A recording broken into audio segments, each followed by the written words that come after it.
Surprise, surprise. The Squared Circle podcast is back with, I believe, episode 19, featuring my co-hosts, Christina. Hi. And Mr. Brad. What's up, guys? So? We're all together again. Yeah. Together again. We were just talking about this. This is the first time in, what did we say, 6 years we've done this? Something ridiculous like that, yeah. Yeah. Something insane. Yeah, literally. Yeah. So there's a lot to talk about. All right, we're going to start from day one since our last show, and we'll catch you up to speed. Here's a 6-year recap. Yeah, here's a 6-year recap. So, Everything sucked. everything has been terrible since 2018. Yeah, well, not really. No, but literally, there's been, like, the wrestling world has completely evolved. Yeah, nothing's the same as it was when we last did this. Not even remotely close. Like, Just in the last few months, stuff that's went down has, But I feel like everything that happened, the pivotal moment of like wrestling in the last decade was All In. Which happened just before pretty much our last episode. In the grand scheme of things, yeah, I agree with that. yeah, that's one of the major... It's a major thing to say, hey, you know, you don't need to be WWE to put on a good show. Oh, for sure. And even looking at some of the people that were on All In, people that I'd never heard of before, your MJF, you know, your... Look at where he's Joey, gone. like, there's so many people that were on that show, and then to see where they are now is wild. And go ahead. MJF has gone in the years, you know, like... Yeah. He's pretty much the face of AEW right now. Yeah. I would say. Like, he's their biggest guy. He's not really a baby face. He's not really a heel either. But. I don't know what he is right now, but yeah, he kind of plays to both sides depending on what's going on. But I think that the fans need someone. So he is, you know, he's a baby-faced heel. Yeah. The fans cheer him, so he has to play into that because it's hard to be a heel when everyone likes you. But he still does heelish things. Yeah.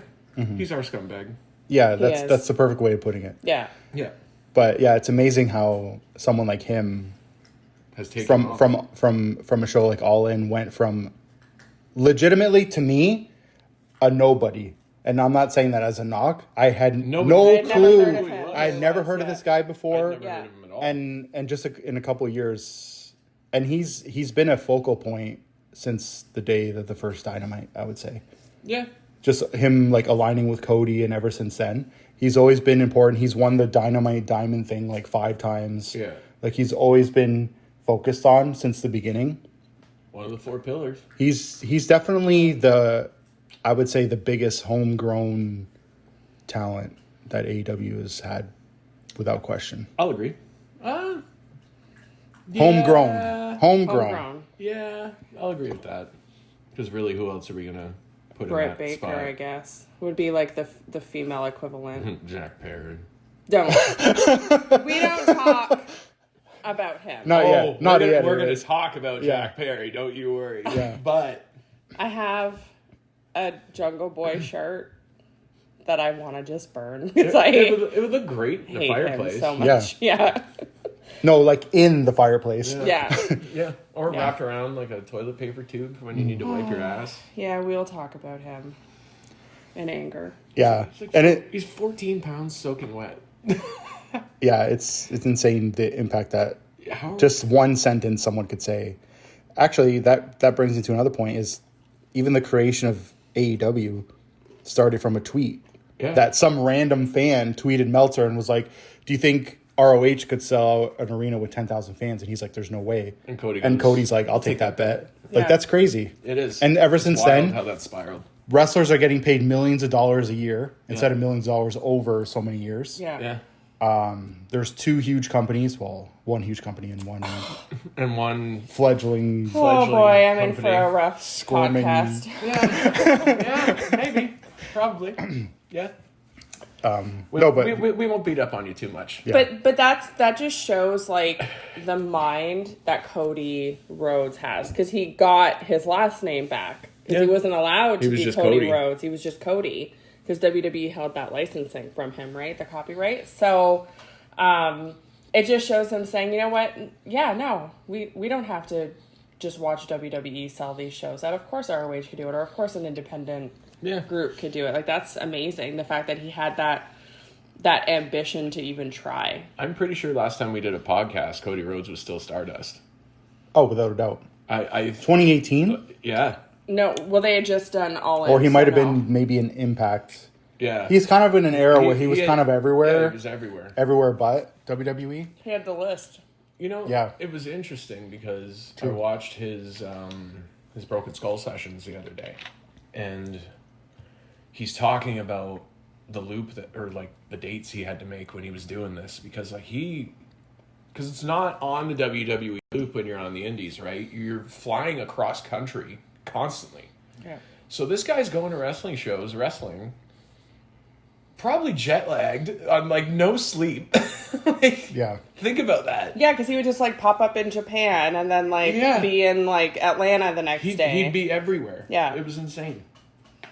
And that list was wild too. Like the people he had on his list was crazy as well. And he worked with almost all of them. Yep. Yeah. Except for Roderick Strong. Right. Was that one of the ones he didn't? He did not. Because he had like Kurt Angle on there, I think. He had Kurt Angle. He had like Rockstar Spud, I think, was on there. He had Adam Cole, the Young Bucks, Omega. I think MJF was on the list. MJF. And no one even knew who he was. Did MJF go to Cody's wrestling school? I think. No, he went to someone else's. What's it called? It's some... shit. I don't remember. I'm going to look it up. He's not a Nightmare Academy graduate. No? He went somewhere else. It might be Prime Time? Why do I think Prime Time?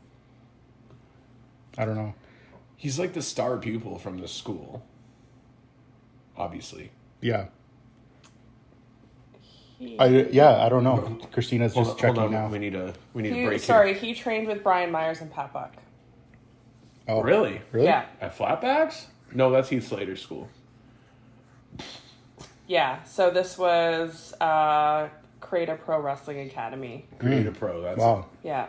Cool. Well, certainly live by the name. And Swerve and Max Caster trained there as well. Oh. Max Caster. Oh, man. I love him. I love the Acclaimed. And I love Swerve. Sorry. They're one of the few bright spots on AEW TV for me, but they're not on every week, so it's hit or miss. Yeah, but they were, though. Every week you'd tune in to see his loves freestyle and...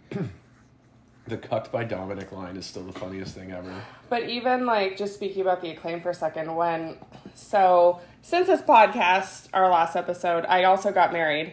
And went on our honeymoon, thank you, was the 4th Jericho cruise. Mm-hmm. And everybody was scissoring everybody on the cruise. Oh. That was, like... the theme of the cruise is everyone just walking around scissoring everybody else. There's somebody listening to the show who that doesn't has no watch idea AEW. It's like, what is happening on these boats? Yeah. But there was like people that came with like giant scissors and they were like walking around and the wrestlers would like do it and whatever. Like it was very It's like the new like Too Sweet. It was. Pretty much. Yeah. That's funny.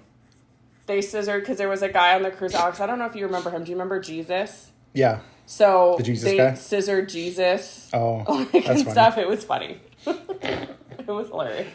Scissoring Jesus was not on my holiday card this year. Yeah. That is not something I ever thought I would hear. Hey, so everyone was walking around just, scissoring Jesus. Not the real one. It was his birthday the other day. It was. True. So he deserves a good scissor. Let's see. What else? ROH was still its own ROH thing. was its own thing. Bullet Club was just blown up. Oh my God. We haven't done this in ever, man. Yeah. The Wyatt family was still together, I'm pretty sure. And the Shield had just broken up. Just Vince was still in charge of WWE. Yeah. WWE was not under their new Endeavor partnership or whatever. Well, yeah. That just happened. Do we know? Remind me if I don't know. Did Tony Khan help fund the first All In? Is that confirmed or not? No. It was fully funded from Cody and the Young Bucks. Yeah. Is it? Okay. Yeah. They didn't have any back. That show is what made Tony Khan buy in AEW. Oh, okay. Yeah. Yeah, that makes sense. A couple booking classes after that. But. Yeah. Here's the thing about we'll get into the booking, but before, like when AEW first started, the tag division was very hot. Like there was a lot of tag teams. There was a lot of tag team wrestling. And the Bucks were booking the tag team wrestling. Kenny was booking the girls. Cody was booking everything else. Then situations arose backstage, which we will talk about. And they lost all that access. And Tony took over all the booking. And from there, like, you can kind of see when that shift happens. You can tell based on kind of how everything's been going. But it's very interesting. It's funny to think that AEW has already been around for 4 years. Like, think about that. I remember That's watching that wild. first episode and just being so excited, and it felt just like All In. It felt brand new. It brand new was and good. exciting, and just like something else, an alternative to watch if you were just tired of WWE. Like, it was such a great... They came out on such a high note. Yeah. That it was like... It was huge. Well, I'm pretty sure Moxley debuted at like their first pay-per-view. Yeah, Double or Did Nothing. Double or Nothing. Like, By attacking Kenny Omega. yeah. Which was huge because Mox left WWE and everyone just thought, oh, like maybe he'll take whatever time off, go to Japan, do whatever. And then he just shows up at AEW and he didn't have a 90-day no-compete because his contract ran out. Yeah. And then he just like popped up and that was He did insane. it so smartly too. He honored his deal and then he said, "Hey, I'm out." Yeah.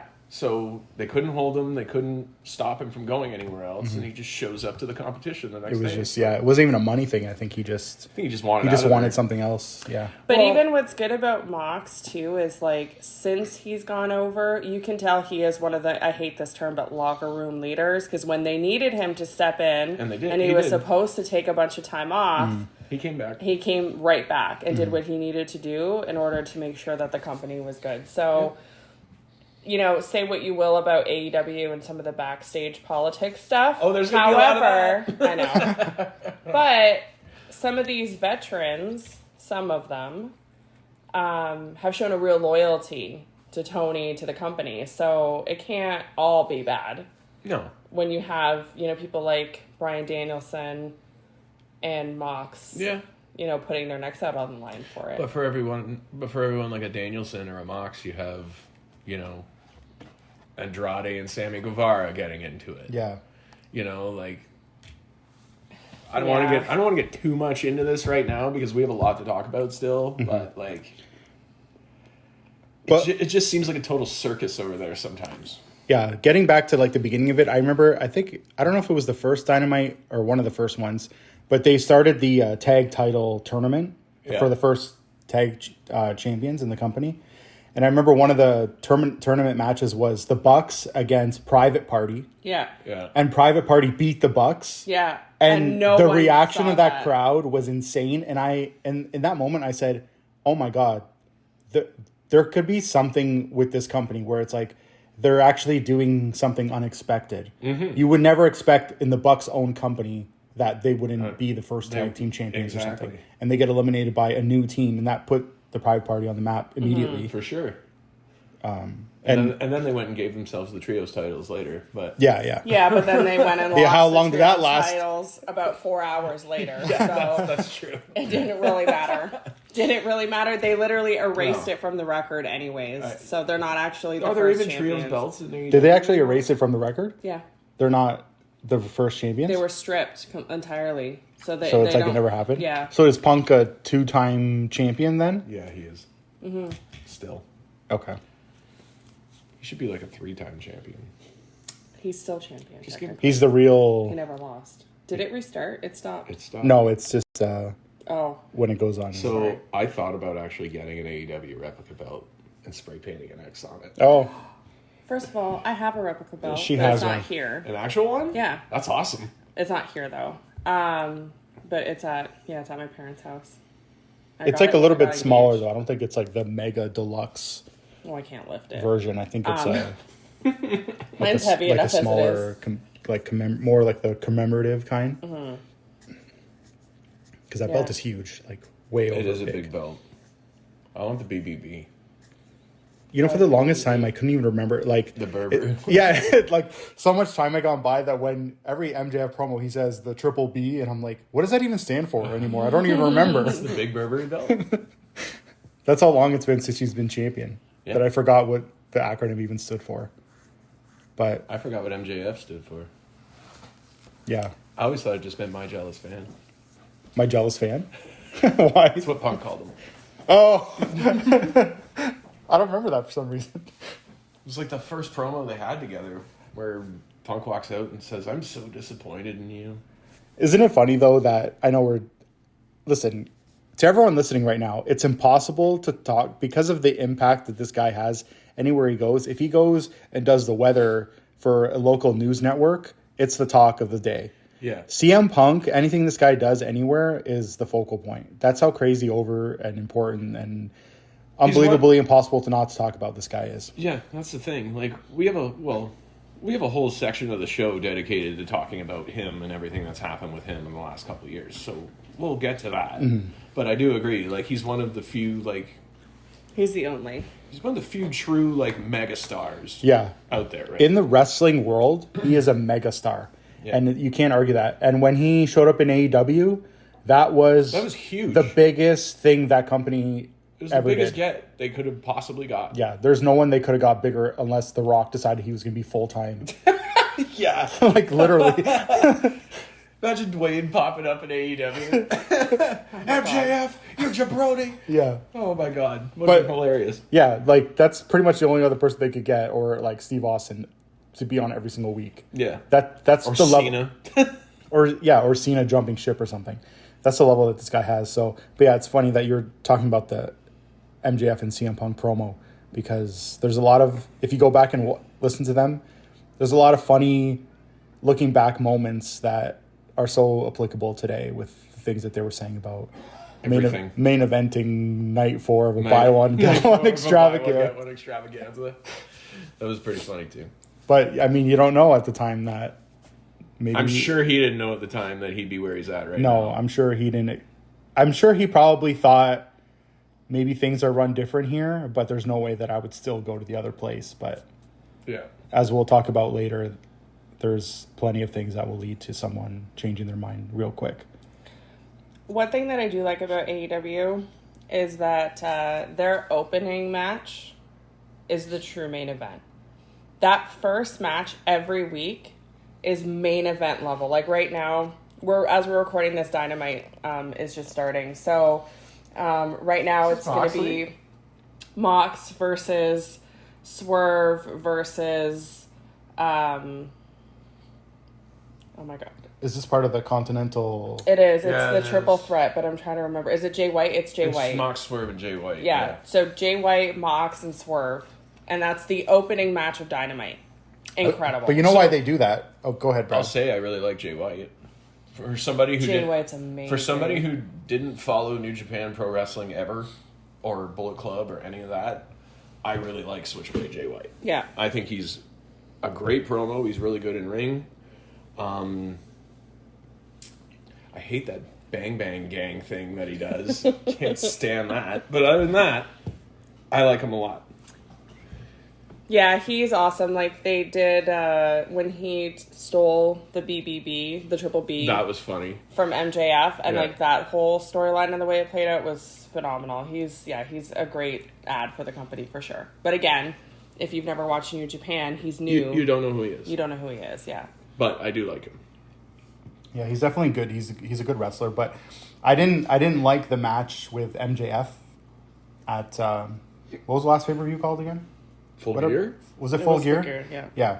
I didn't like that match because I felt like the focus wasn't even on who's going to win this match. It was like people were thinking that they were going to reveal the devil and all these things, and none of that happened. And I felt with Adam Cole coming out, and it was just, what are we focusing? Are we focusing on the world title, or are we focusing on storylines happening in the background? So the devil thing too is so drawn out at this point that like I don't even care who it is. I actually read someone today said, "What if it's Tony Khan?" There's a few people that think that. I was like, that'd be okay. He's too small, like, because they said... It was me, Friedman. But literally. They said that everyone... all along. That whoever's been playing the devil, it's the same person the whole time. Yeah, everybody under the mask is who they're big. going to be revealed as. And he's too big to be Jack Perry, and he better not be Jack Perry. It's Jack Perry. Has the devil done anything physical, or No, is it just he just sends his minions out? Just video packages, where he just walks by the camera.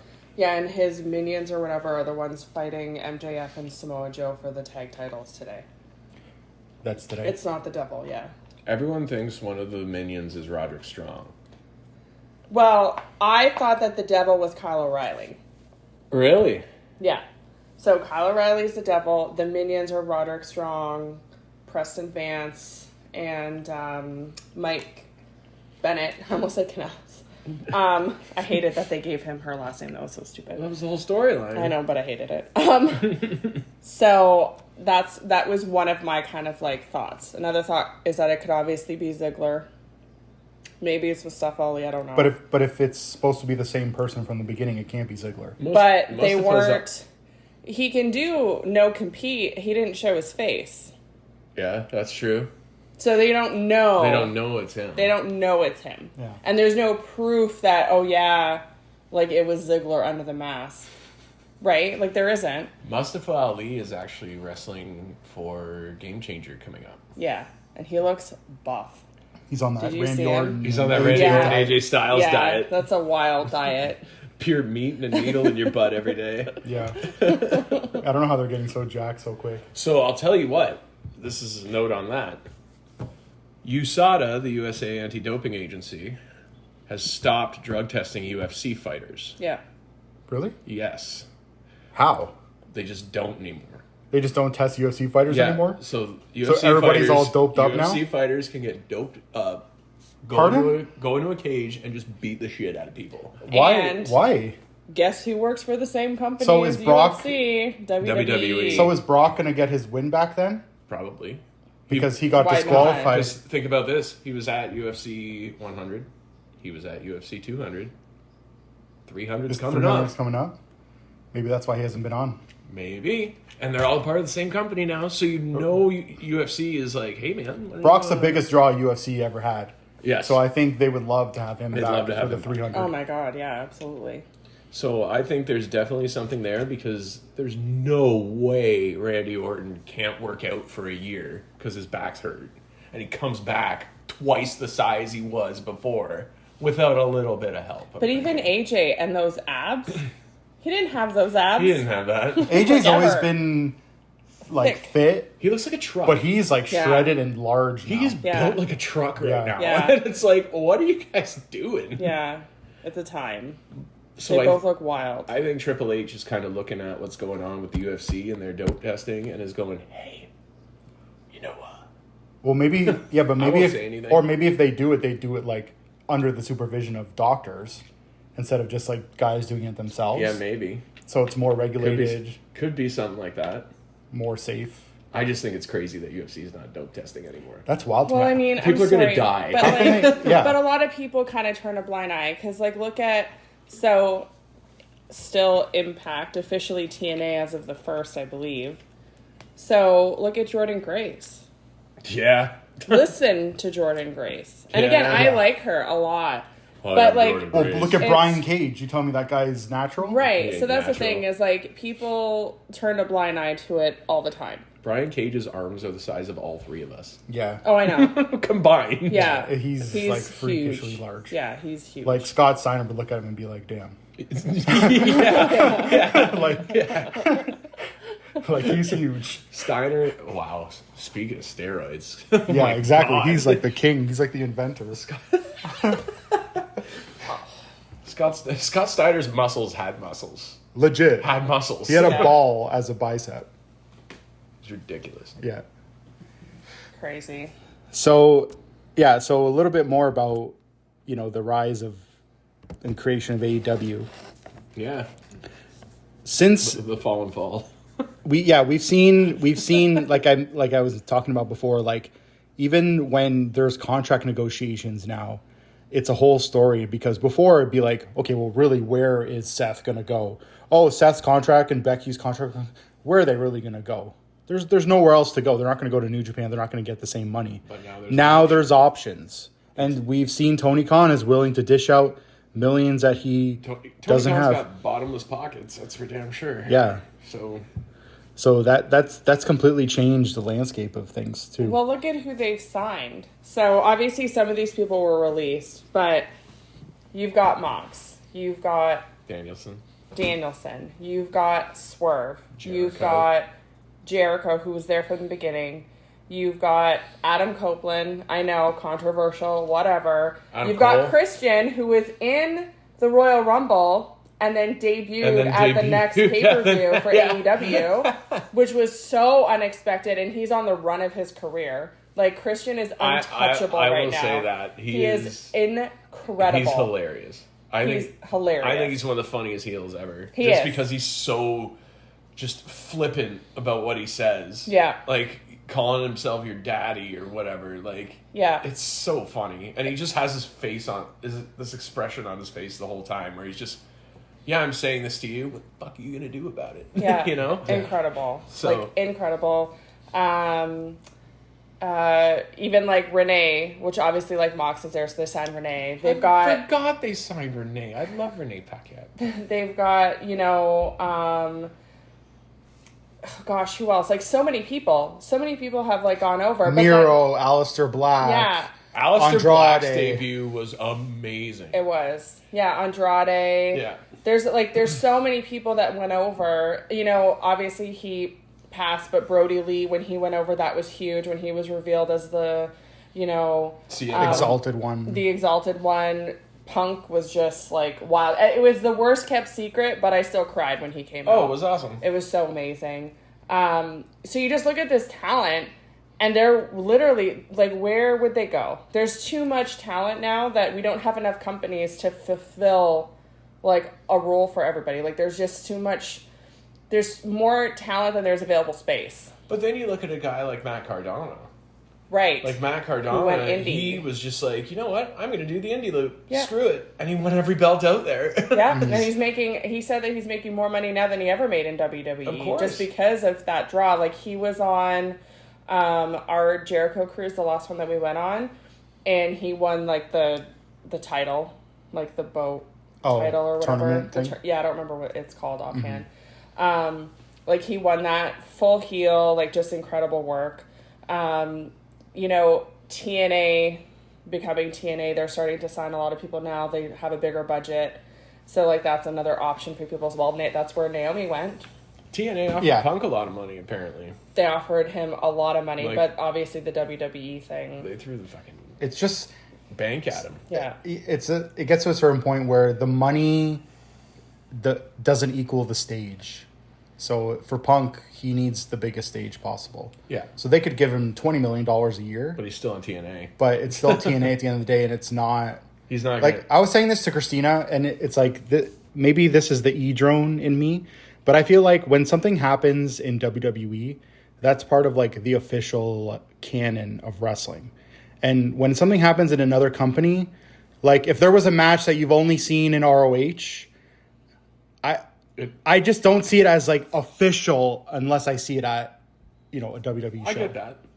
That's kind of, I get what you're saying, and that's also kind of the mark in me too. Yeah, like and I'm not trying to sound markish, but there's just something about the WWE that just puts this stamp of this happened for real. This is awesome. Yeah, this is awesome.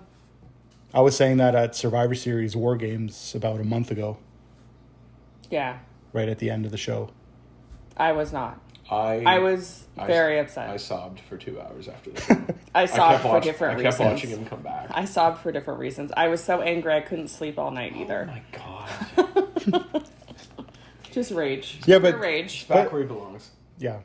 So many benefits, obviously more options for the wrestlers, more content to watch for wrestling fans. Mm-hmm. Oh, for sure. And I feel like too and it's good too that Tony lets a lot of the wrestlers go to other indies and do appearances too. That helps the local. One thing scene. I will say too for AEW, there is a lot more creative freedom over there than there is in WWE. Mm-hmm. Mind you, sometimes it gets a little out of hand.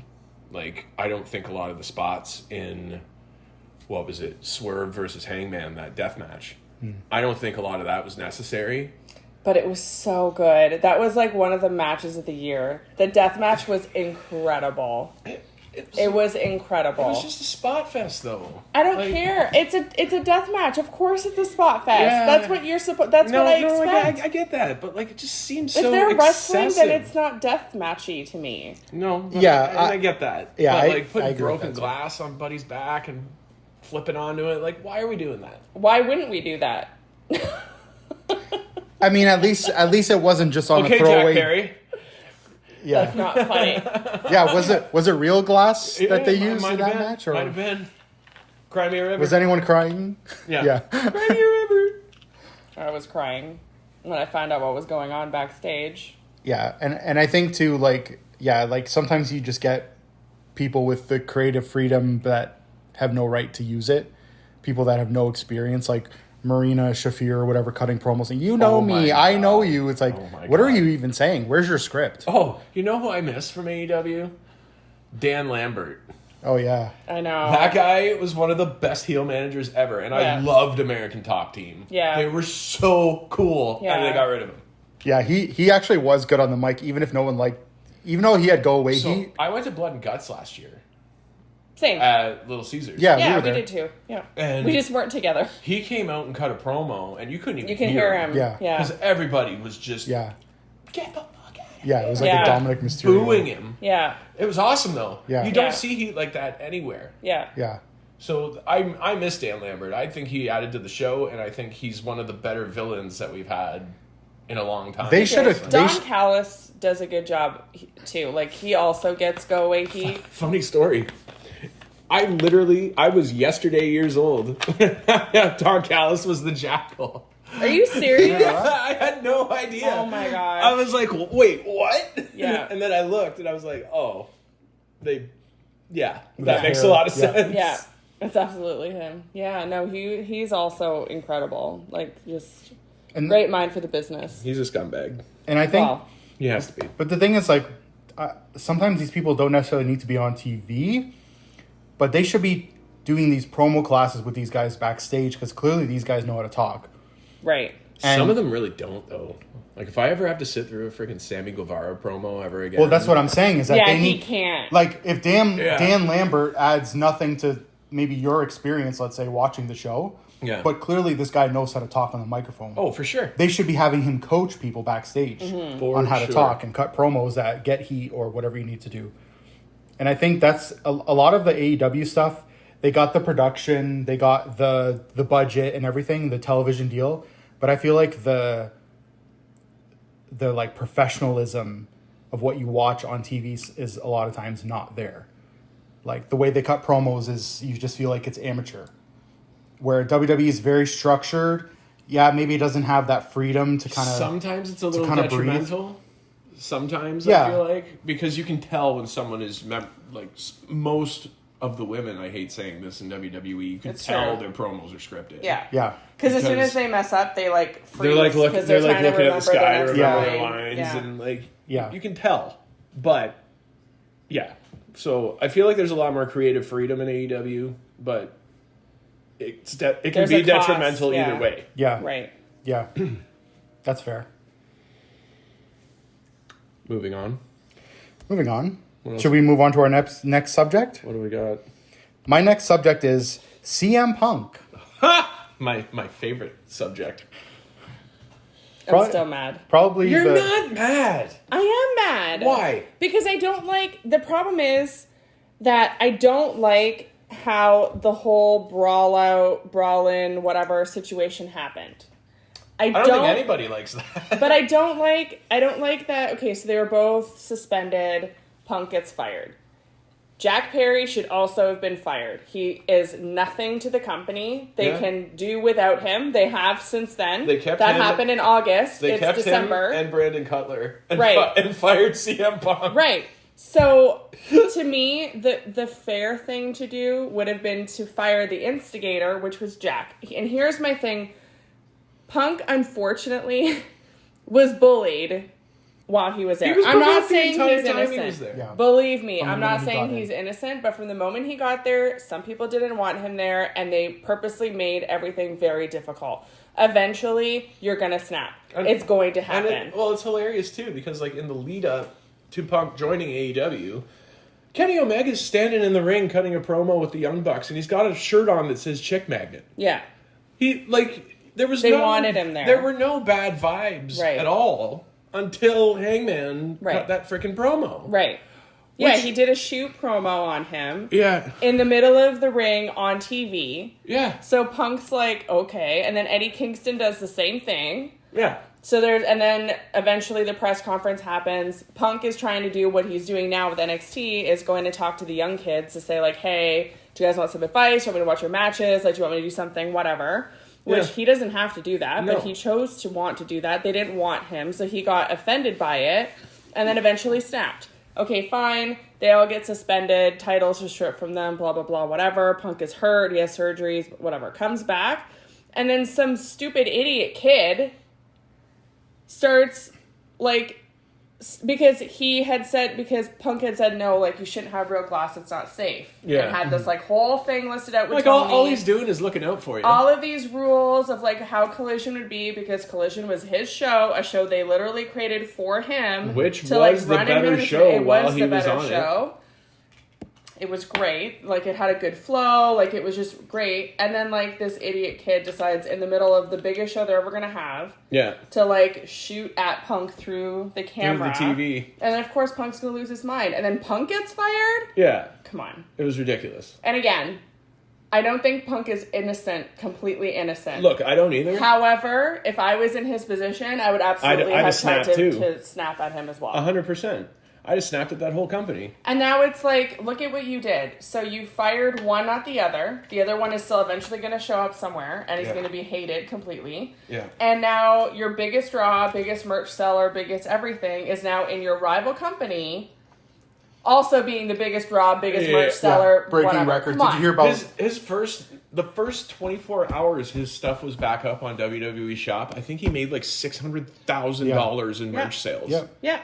That's insane. And he was still the top merch seller of AEW at the time. He still is. Right. People still buy his Ringer shirt. Right. So it's like, what did we do here? And who are we punishing for this? And again, I don't know what happened. I wasn't there. Jericho apparently was, whatever. Yeah, suddenly he was there. Yeah. So I love that picture where someone just sitting on the photoshopped him on the background. just watching. Swinging.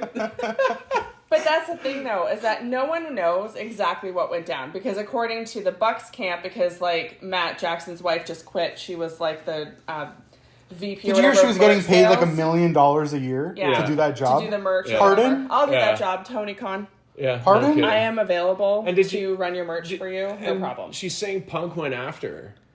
When all I saw was there was a typo on a shirt for an ROH pay-per-view or something, right? And Punk posted it on his Instagram and was like, how could this happen, being so sarcastic? He didn't call anybody out.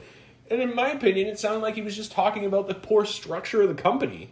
He wasn't calling anybody out individually, I don't think. I don't think so. But the thing is that because there's all this heat, it doesn't matter what his intention was, and it doesn't matter what their intention is. If you're mad at somebody, you're going to automatically take it for the worst possible face value that it is, right? Like, if I don't like you, anything you say to me, if you say good morning, I'm taking that with tone. Yeah. It's like, oh yeah, good morning to you too, jerk. You know what I mean? So that's the problem, is that there's all this, like, conflict, and then she's saying that she didn't like how Tony didn't let the Bucks, like, tell their side of the story. They all signed NDAs. Right. So They can't. And that's the thing, is, like, that's the kind of stuff where, that's super annoying, and eventually you're going to lose it. Especially when you just came back after 7 years, being out of the sport completely, done with the sport, deciding, like, you hate this, whatever, and then you come back, and then, like, that's what you walk back into. I would be very upset. The fact that it was so bad in AEW that he actually made up with Triple H. Yeah. Pardon? Yeah. That's extreme. Yeah. Well, he was also basically publicly fired. Like, Tony came out saying he feared for his life and whatever, which, like, to be fair, Tony's, like, 30 pounds soaking wet. So if a monitor came at him, he probably would get hurt. But man, and I'm not saying this, I like Tony. Like, he doesn't bother me at all. Like, he's kooky, but, like, I like him. He's kooky or cokey? Yeah, he's kooky. He's cokey. Whatever. I want a job selling merch, so Snowman, hire me for $1 million a year. I just think it's despicable that he would sign Punk to a lifetime NDA, and then after that he goes on TV, national TV, and says, "I was scared for my life," and then the other guy's not even allowed to talk. But here's the thing: like, what a terrible thing to do. Yeah. Fire Jack Perry. Yeah, just fire him. yeah. He is It's absurd not that he's not fired. going to make or break the company. I think Never drew honestly, a dime, never will. And you know what though? But I really feel like honestly, Punk getting fired and Jack not being fired turned people off of the product. And I'm saying that with complete honesty. It definitely turned me off I of feel it. like people are angry and they're bitter and they're holding that against AEW. No matter how good the product is, everyone's mad because of that situation. So you want to rectify things, you want to boost viewership and stuff, publicly fire Jack too. I agree. I totally Get agree. rid of Jack Perry. He should have been fired. And just been like, you know what? Like, this should have happened when the other person was let go. Like, you're done. Jack Perry's there because Luke Perry's his dad. Yeah, but it nobody doesn't cares even about matter, that. though, He's a because- D-list celebrity. Like, nobody even cares. But the thing is that Jack's going to come back. They're going to try to bring him back as Jungle Boy. I'm certain of it because they can't bring him back as a heel. No, he'll get booed out of He'll every get booed out of building he's every in. building. I mean, So he'll they're still probably get He booed will, out of but every they're building he's in. going to try the baby face route to see if that softens people. It's not going to. He's going to get booed out of the gonna get building. booed. They're Doesn't going to matter keep him who off he's TV, saving. and then they're going to slowly release him. He could Just do a release run him out now. and save Darby Allin, and he's going to get booed out of the building. But just Doesn't matter. release him Look at The now. Rock. Look at The Rock trying to save Roman in the Rumble. That Rumble? Yeah. And The Rock got booed. Right. Yeah. Like, pardon? Yeah. I'm That's saying when you pardon know a it's lot because bad. I'm flabbergasted But at so many that's things. but that's when you know, like, okay, like we've got a problem. Something's not working. When The Something's Rock's not getting working. booed. Yeah. Yeah. But there's no way that they're going to repackage him to make me like him. He No. was never They're not. even a star. But I used to, like, he was good, though. I liked him. Like, but then as this started to happen, I'm like, you know what?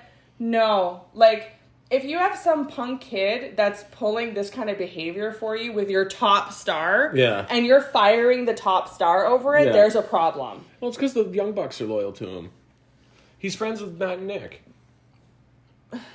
And Kenny Omega, I guess, by extension. And Hangman. He's friends with the Elite. That's the only reason he has a job.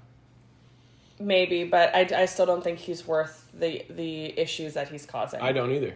Not at all. Like, Sammy Guevara had a lot of controversy at first when the whole, like, all the wrestlers started to get called out. He had to go through sensitivity training and whatever.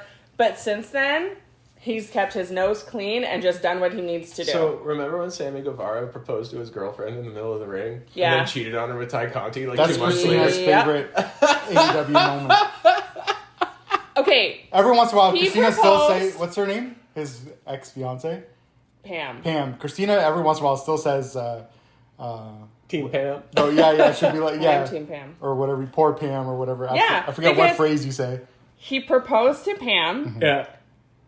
then broke up with her and was dating Ty Conti. And then got engaged. No, but and lied then got about it right engaged away. and got married all before a year from his proposal to Pam. Yeah. That's disgusting. No, but the- I hate him. But the best thing Such is a when, dirtbag. before even that happened, before they were even dating, they had all these pictures where... Didn't I send them to you? where- And I was like, yeah. something's going Christina on. sent me all these pictures of Sammy Guevara and Ty I did like Conti, a deep Oh, yeah. where dive she's on his like Instagram. sitting on his shoulders and they're always swimming with dolphins together and doing all these things. Yeah. And she's like, something's going on here. Like, I don't like what I'm looking at. Yeah. And there was all these rumors floating around and they kept denying it. And then it happened. And then it And then, happened. wow, shocker. And they then it end was up like, dating oh, and we've married. decided to break up. You think? I would think? also break up with you because I even told my husband, I was like, yeah, if some girl was sitting on your shoulders, we would not be having a conversation. We'd be in a full fight right now. Yeah. Like, Especially there's when no way. Pam wasn't like a supermodel person. No. She was your average, She was an average... cute, No, like... and that's like that's everyday not a knock person. on her. No, Like, she was she's a cute cute. girl. yeah, Yeah. like just like But- your nice, like average, normal, regular girl. Yeah.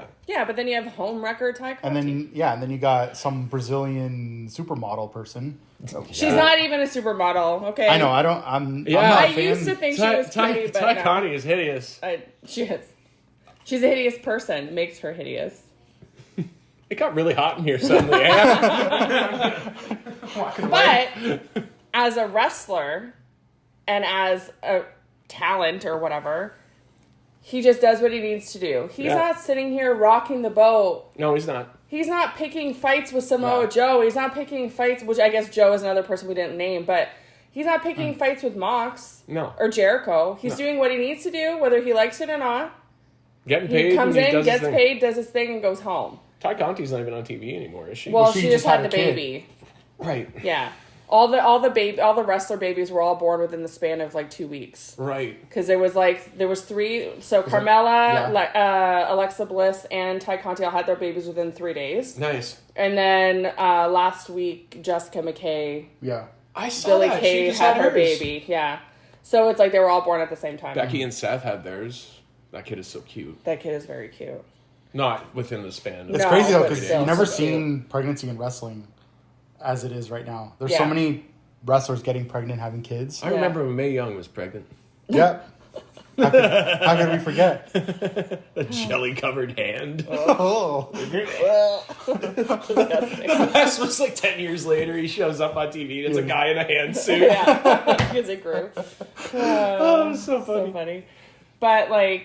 But that's the thing, is why keep somebody that's not enhancing your product? If anything, he's turned people off of it. He's never drawn a dime. But and never here's the will. thing, because I'm telling you, Punk gets fired, Jack doesn't. People are like, and I'm out.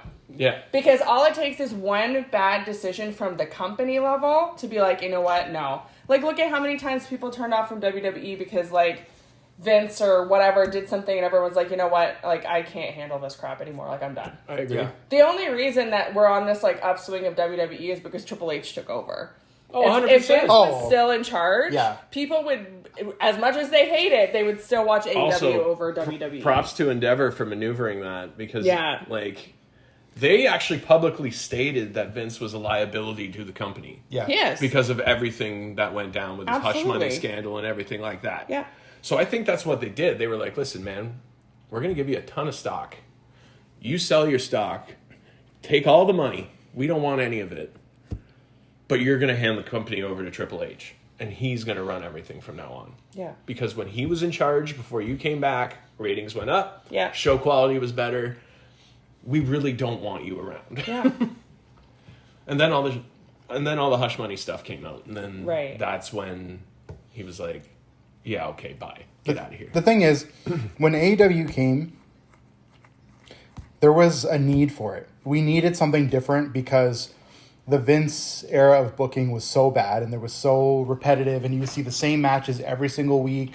For like 50-50 6 months. booking. I don't know how many times we had to see Brock versus Roman. Yeah. I think they did like 6 or 7 main event matches on pay-per-view in a 2-year span or something. Yeah.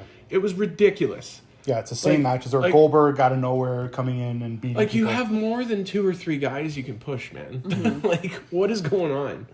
But that's what I like about what AEW does, is that I know a lot of people don't like the tournaments, but there have been some killer matches. But the thing with the in this tournaments, tournaments to me, they have effort in the match quality, Yes. and zero effort in let's write storylines. So- I can't write stories, so let's make a tournament that fills up 90% of our show. So, hot take, because he's on screen right now. I hate Eddie Kingston. Oh, he's the worst. I can't stand Eddie I think Kingston. he's a terrible wrestler. You either love him or hate him. He looks like such a goon. Yeah. That, like, if I saw him on the street, I'd kick him in the nuts. He was nice to me. Yeah, because he you could paid be- to see him. He could be nice, I don't care, but I don't think he's a good wrestler at all, and I feel like He's trash. He is an incredible promo. He's a very passionate promo. That's what got him signed to the company. Yeah, but you gotta back He it had up, a great though. match with Cody, because Cody can carry anyone in a match. He had a great match with Cody. Match and with cut Punk a was okay. Killer promo. Yeah. Yeah. So he's okay. He's not the best wrestler. He's not a Bryan Danielson wrestler. I just don't like He's just a brawler. He's more like Ambrose style. Like, he's a fighting kind of brawling dude, not like a technical wrestler. I miss Dean Ambrose. yeah, me too. I love Dean Ambrose. Dean Ambrose was hilarious. He was. Like, go back He was and so watch- But funny. he hated it. Go back and watch No, 2016 SmackDown. He and- hated when he had the stupid Bane jacket on and was walking around with a gas mask. and that even was stupid. there was a lot that he didn't like, though. Did you read his book? Yeah. His book's really good. Yeah, his book's fantastic. There's a lot of really good wrestling books. When he talks about Nick Cage, it's so funny. He's got a whole chapter dedicated to Nick Cage in his book. Really? And he's got a whole chapter dedicated to the Roadblock show I went to where he almost won the title from Triple H. Yeah. And for a brief second, I thought we were going to get Oh, Roman didn't they have like one of the biggest like false finishes I can remember in the last? For a brief second, we all thought we were getting Roman and Ambrose at WrestleMania 32. We were like, holy shit. And then he went and fought I can't Brock. believe they never did a triple threat at Mania, those three. I'm sure they would have if Ambrose hadn't left. That's one of the missed opportunities too, or even like a 4-horsewoman like fatal 4-way or something. Yeah. The biggest missed opportunity in the last 10 years Wow. is Here we go. Punk and FTR against Kenny and the Bucks. No. I'll tell you what the biggest. I I'll tell you agree. the biggest missed opportunity in AEW's history Was that? is not having Kenny versus Punk as the main at event of Wembley. All In. Yeah, at know. Wembley. If they would have had that, I would have flown and watched that show. Dude. Actually, one of my friends And the was fact there. that they can't put their stupid differences aside And and, the- make millions of dollars it for the wasn't company. Kenny. It was The Bucks didn't want to the talk Bucks to didn't him. want to talk to him because he said, "I'll do whatever you want, but I want to have a sit down meeting with them, and we need to just air this out and get over it and move on for the better of the company." Apparently, at one point, because Kenny was open. They had something set up, yeah, and then the Bucks at the last Pulled. minute canceled, yeah. and Punk It was just all, pissed Punk off. It was more. all I the just- Bucks because yeah. Kenny was open to whatever. Because Kenny, I think, Kenny's a at the businessman. heart, But man, he's a businessman. at what point does Tony Khan not say, "I'm the boss. You do what He I won't, say, man. or you're gone"? He's too much The of a problem pansy. is he And doesn't instead, have that enforcer. What was Kenny's match at personality. All In? Yeah. I don't even remember. He was in a trios in a- match with it was Hangman, him, and Ibushi, I Ibushi. think. That's sad. Like that's garbage. Against FTR and... I'm not even sure if it was FTR. Oh, no, sorry. It was the Take Don a shit. Callis Take a family. shitta was in there. Yeah. Takeshita. Take a shitta. I like Takeshita. Yeah, like it's sad that they literally could have had their biggest match, and maybe that would have been their biggest match they would have ever had. In You know what history. else I hate just about All In general? Jericho versus Osprey. Why? Because it's Jericho. I know, but like it was like the match was fine. Like there was nothing wrong with the match. It was a good match. But like Why is Jericho Osprey- getting Osprey? but like Osprey versus Omega 3 would have been been better. Yeah. That would have been better. And Omega- then just an put Omega and singles honestly match. just put Jericho in the Well, stadium didn't they Stampede or whatever that Didn't they they have did. another? They had another pay-per-view like a week later that they had to sell, Yeah. right? Yeah. Yeah. And In that- Chicago. and Punk was suspended. Yeah. it's where the Bucks did their victory lap, wasn't it? No, that was Oh, that was on after Fire. Punk got Or fired. that was Collision the following because they weren't allowed on Collision, right? Yeah. Because like Oh. Elite could be on Dynamite, everybody else like Punk was deciding like who could and couldn't be there. Christopher Daniels wasn't allowed there. Jack Perry wasn't allowed. Which is on hilarious because Collision he's the anymore. VP of Talent Relations. Yeah, but like He's because, not like, allowed to go on the show. There were just people that And they would couldn't film. be there. They would film like promos but- off-site. And look, I'm a huge CM Punk fan, but the fact that Tony Khan is allowing that, Yeah. Right, but that's because he doesn't have it enforced. Like no one could mess with Vince no, Right? because he's Vince. because he's Vince. Tony doesn't have that same aura about him. So he needs somebody with him. Like right now he's got Danielson handing out fines, right? Which is ridiculous. Yeah. It's a coworker. hilarious. However, Like well, that- because eventually that's not turning your locker room leader but against you know the locker room. But you know that eventually Brian is going to have some sort of a bigger backstage role, right? He's going to be probably. some sort of SVP or EVP because all the EVPs got demoted. Yeah. I don't think any of them are EVPs anymore. We are so far off topic right now, but I love it. We are, but this is what happens when we don't get together. But Yeah. like, all of that matters. Yeah, it Because does. you're right. Because if 100%. somebody would have been like, so say all of this was happening, but Vince was at the helm.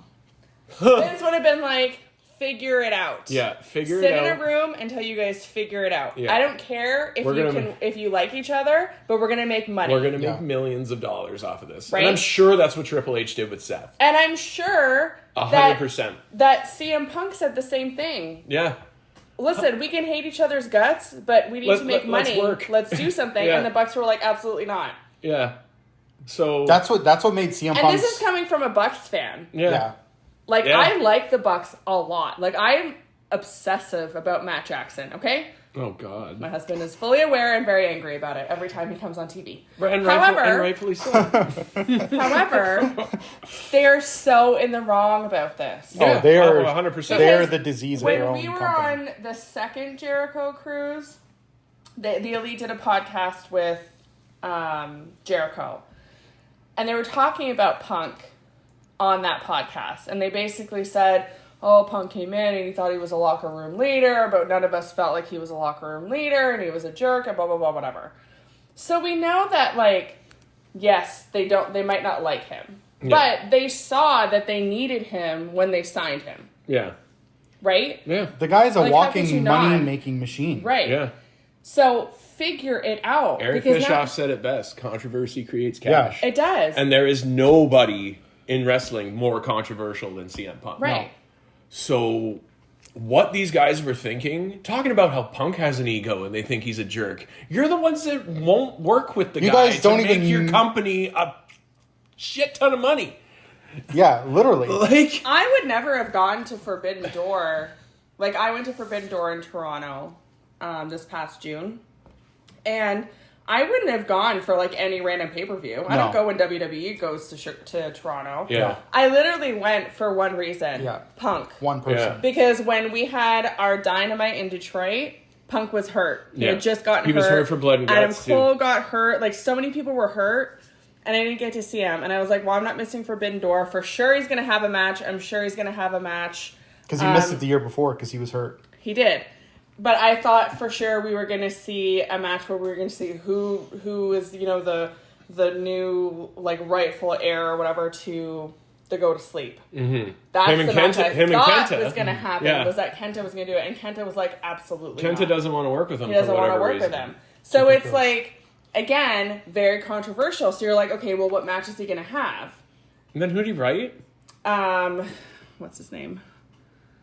His name's escaping me right now. It wasn't NATO, was it? No, it wasn't NATO.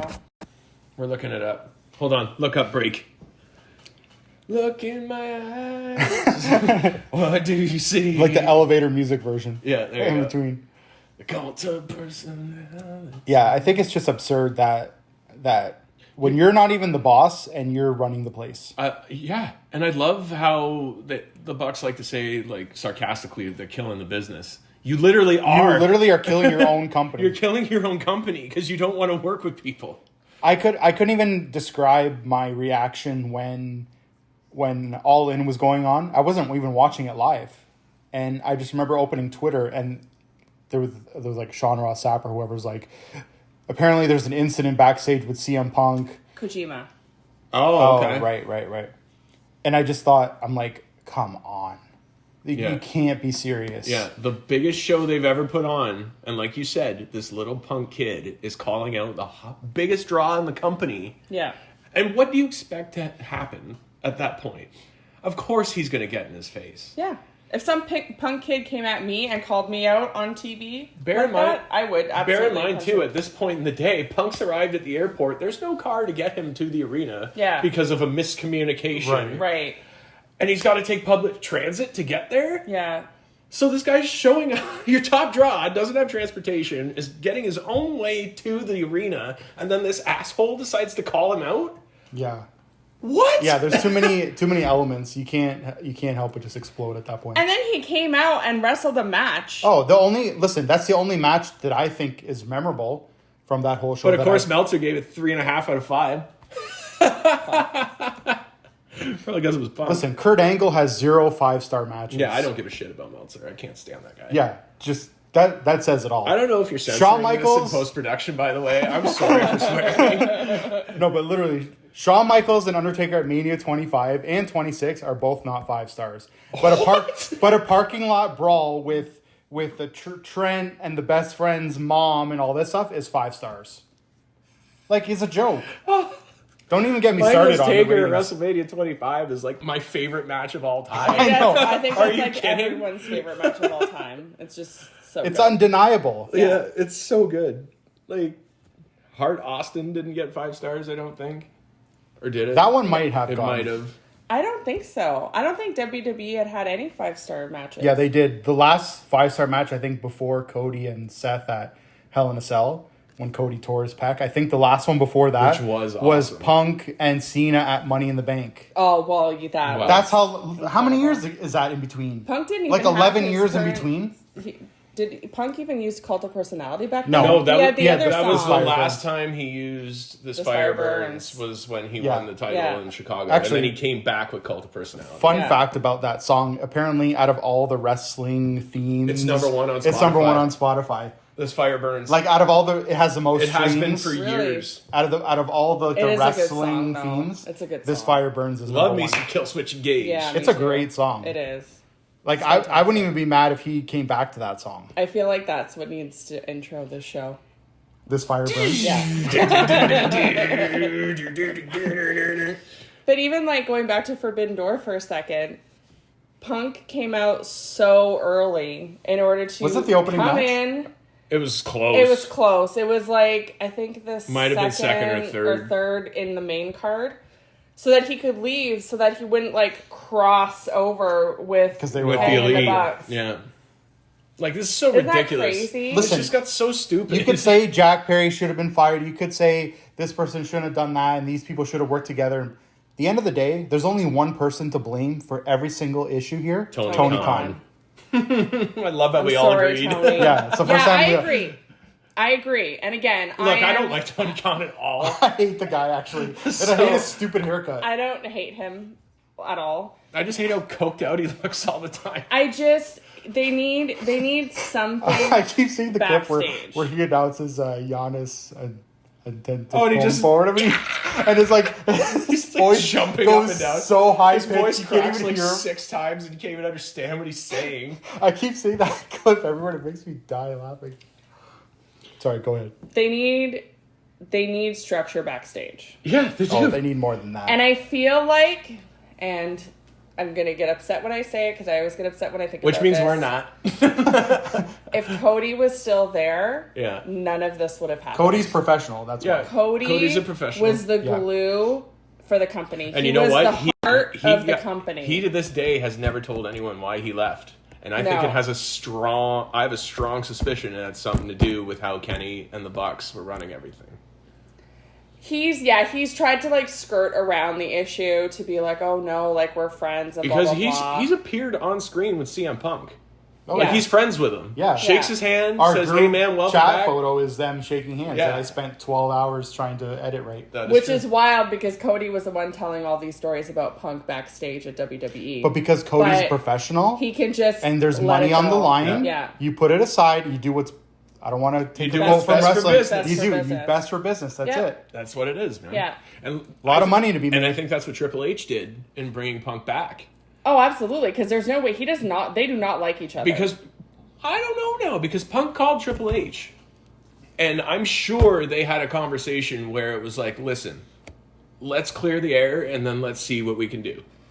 Because I think Triple H, at least, he even said himself, he's like, man, it's been 10 years. If you're still the same guy after 10 years, you're doing something wrong. yeah. And they did the point picture backstage and No. everything. Like, I don't know, man. I think they're on a good page right now. Well, even with Shawn Michaels too. Right. I don't think HBK would be taking selfies with Punk if he knew that him and Triple H were not on good terms. Exactly. So by all accounts, though, I'm stuttering a lot here. I also think Too much excitement. that Triple H has talked to Seth Rollins about this whole thing.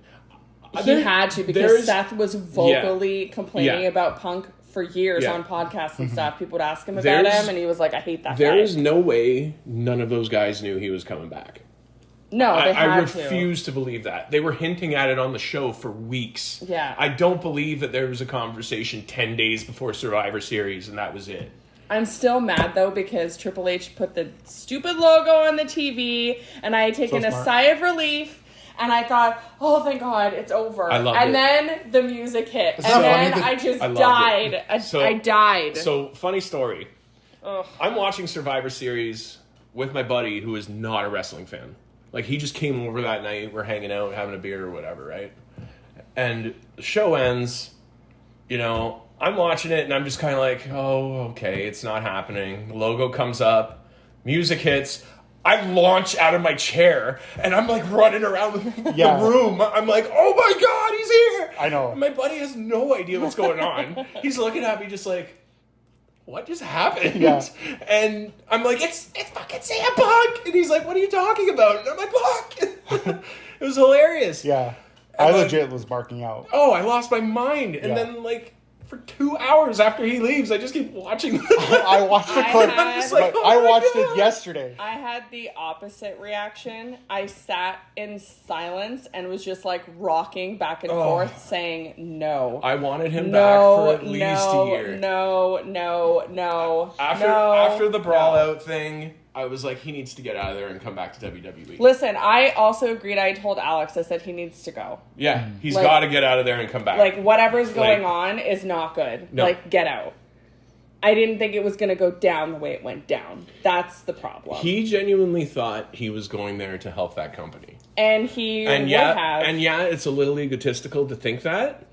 But why else would you sign CM Punk? Right. If not to make money off of that name and him. Sure.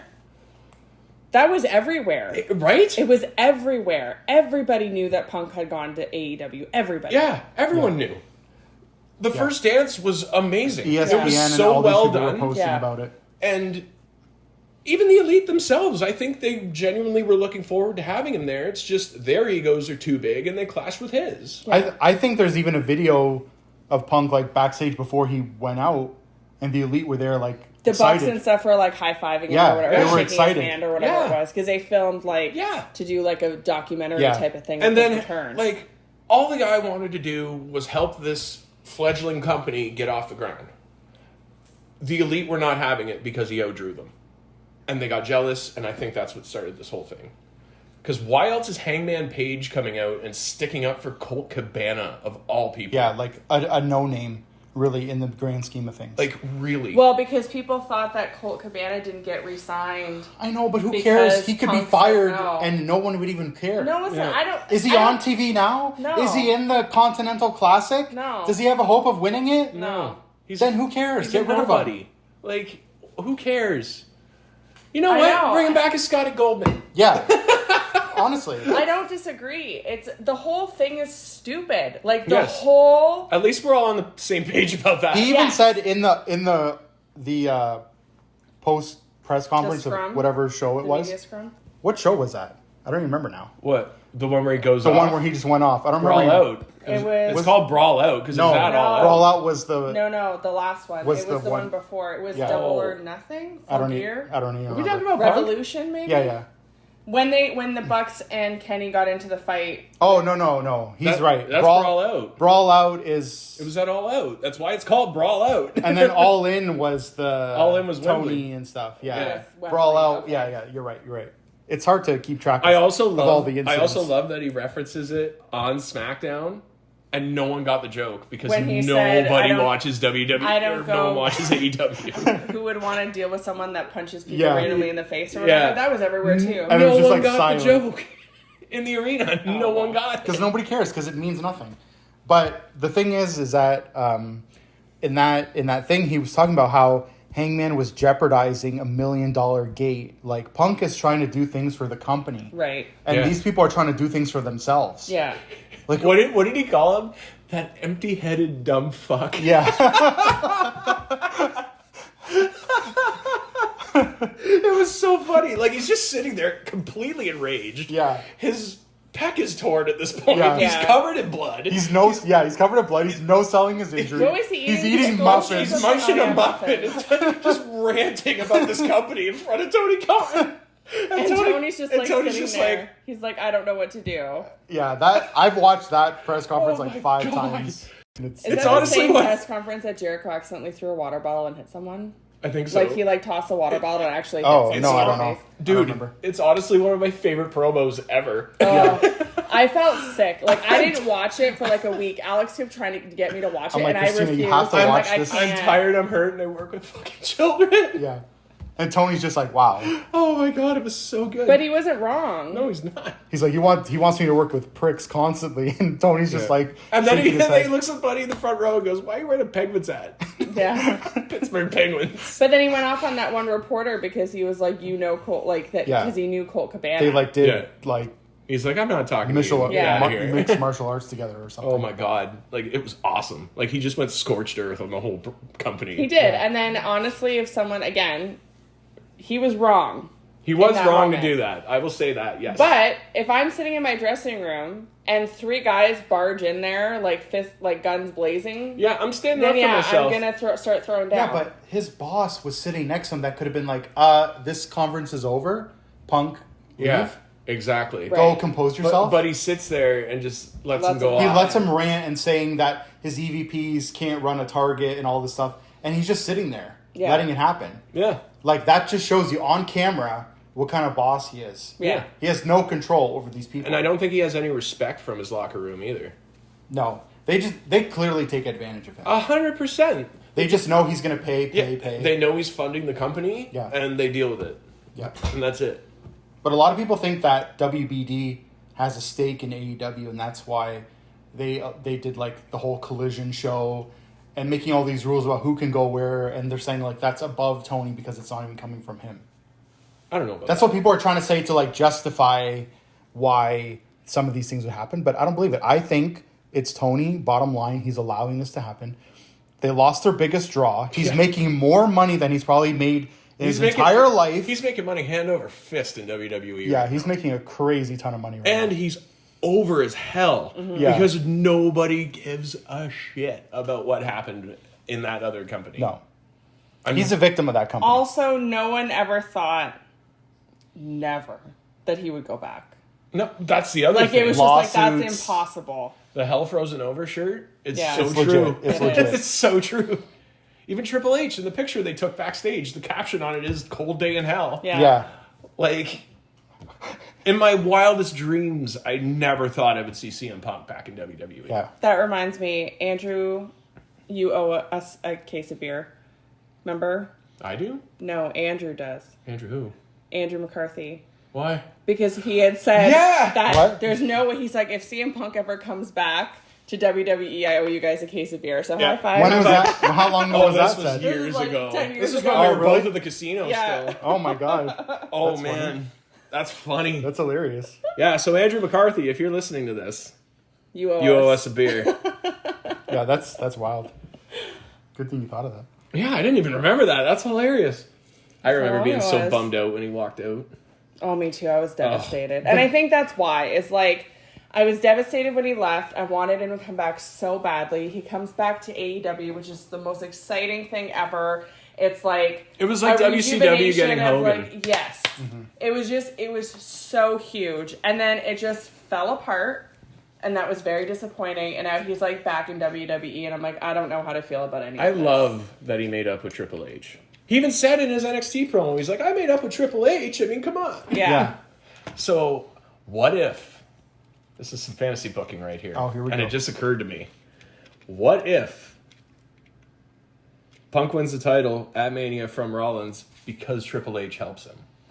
So as you started to talk, I thought of the exact same thing. Double heel turn. Think about that. That would be incredible. Like what? Like Triple H Triple H completely screws turns on the from company. the- Completely turns on the company guy Rollins. Yeah. And sides with his shiny new toy and CM Punk. that'd be dark.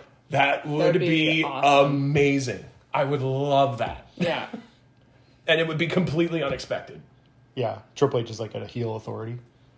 Yeah. He Which is When where you think he's- like he's like not even in the But picture Triple H anymore. is the greatest heel of all time. Like he is like one He's of the greatest heels definitely of up all there. time. Yeah. Right. I agree. So like that's He's my favorite heel of all time. yeah. So like he's perfect. Jim Ross used to hate that, man. I know when you watch those clips of Jim Ross my going God. off on Triple H. Yeah. You son of a bitch. Yeah. Why Triple H? Why? Oh my God. Tell me why. It was awesome.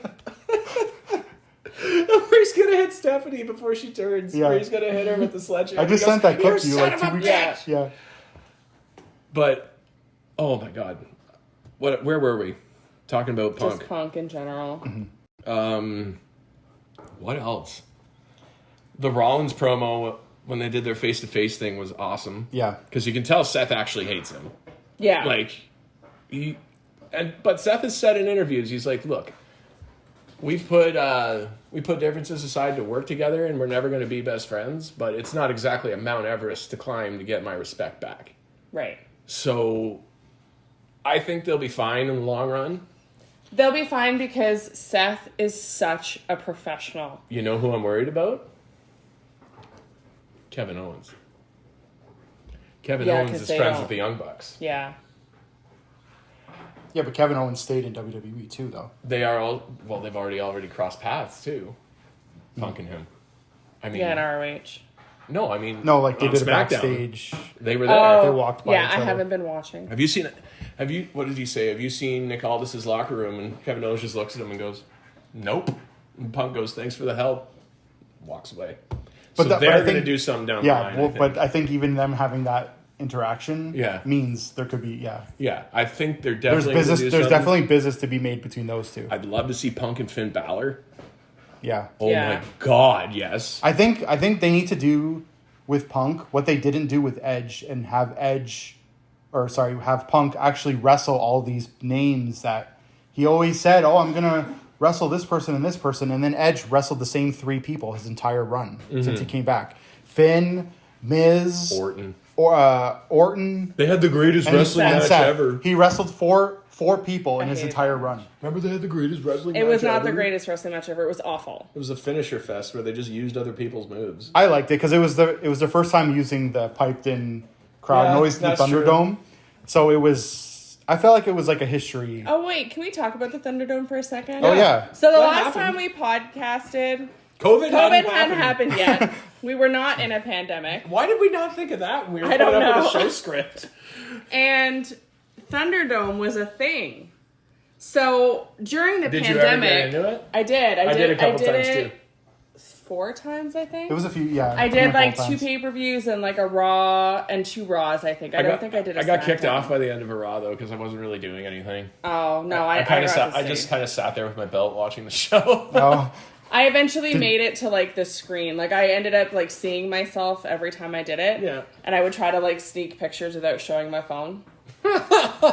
But AEW was like the only company that had a crowd. The crowd being the other wrestlers. Mm-hmm. Yeah. And that made they were it at Daly's so place. much better because NXT they had had just started. a Like limited number 2. Dynamite debuted in October. Yeah. And then the pandemic hit in March. Yeah. So they were only 6 months into being a company when the pandemic hit. That was huge. Like that could have ended them right there. That's true. Because there was like no anything. So they decided to keep with the fans in order to, have it kind of feel like a vibe, and it was awesome. Mm-hmm. Because with Thunderdome, you had to do what they told you to do.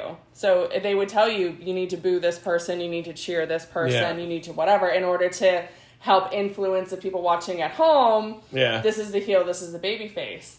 Even if you hated that guy, you needed to cheer for them because that's what they wanted you to do.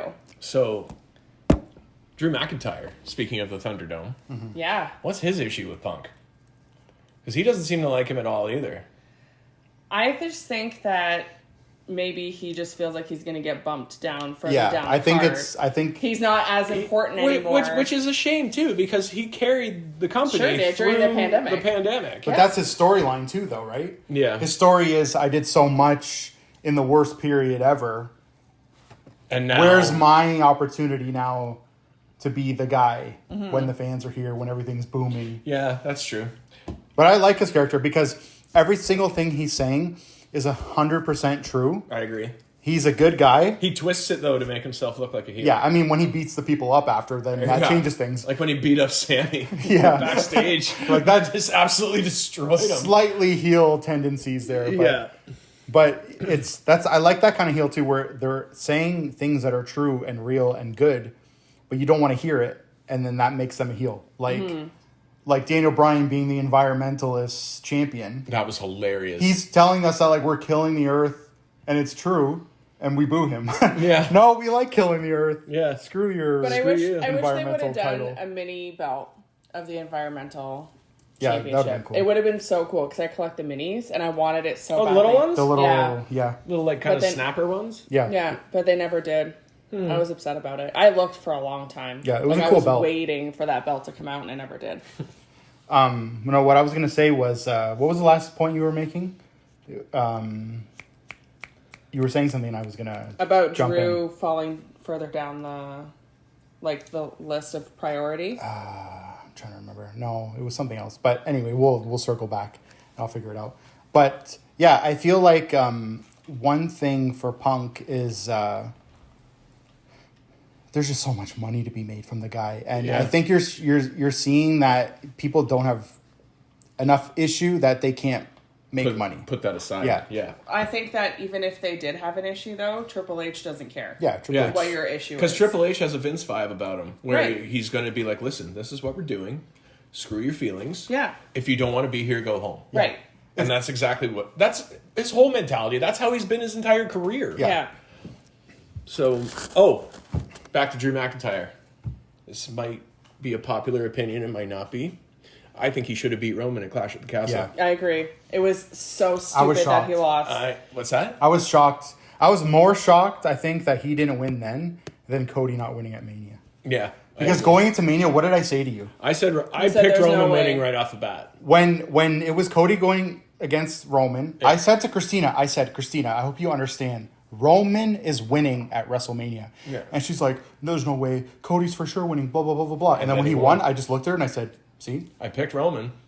Like, I knew he was I gonna have a win. pool with my friends every year, and I picked Roman, and they all looked at me like, you're crazy. Yeah. And I'm like, watch. Yeah. And it happened. Yeah. This year, I think it might be a little different. There's no way they're going to have Cody lose twice. I hope.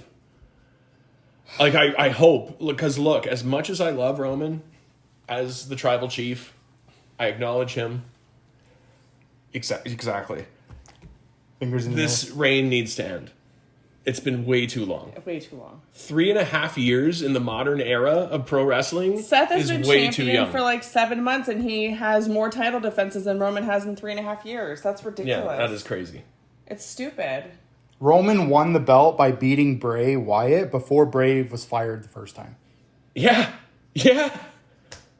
Like, I don't mean to sound dark, but Bray got fired, came back, and passed away in the same time Roman was been the champion. Yeah. Like, that's how long. And Baron Corbin's the last person that pinned him. Yeah. Yeah. He's not even Isn't on Jey Uso main now, TV. though? Or no, it's a singles No. match.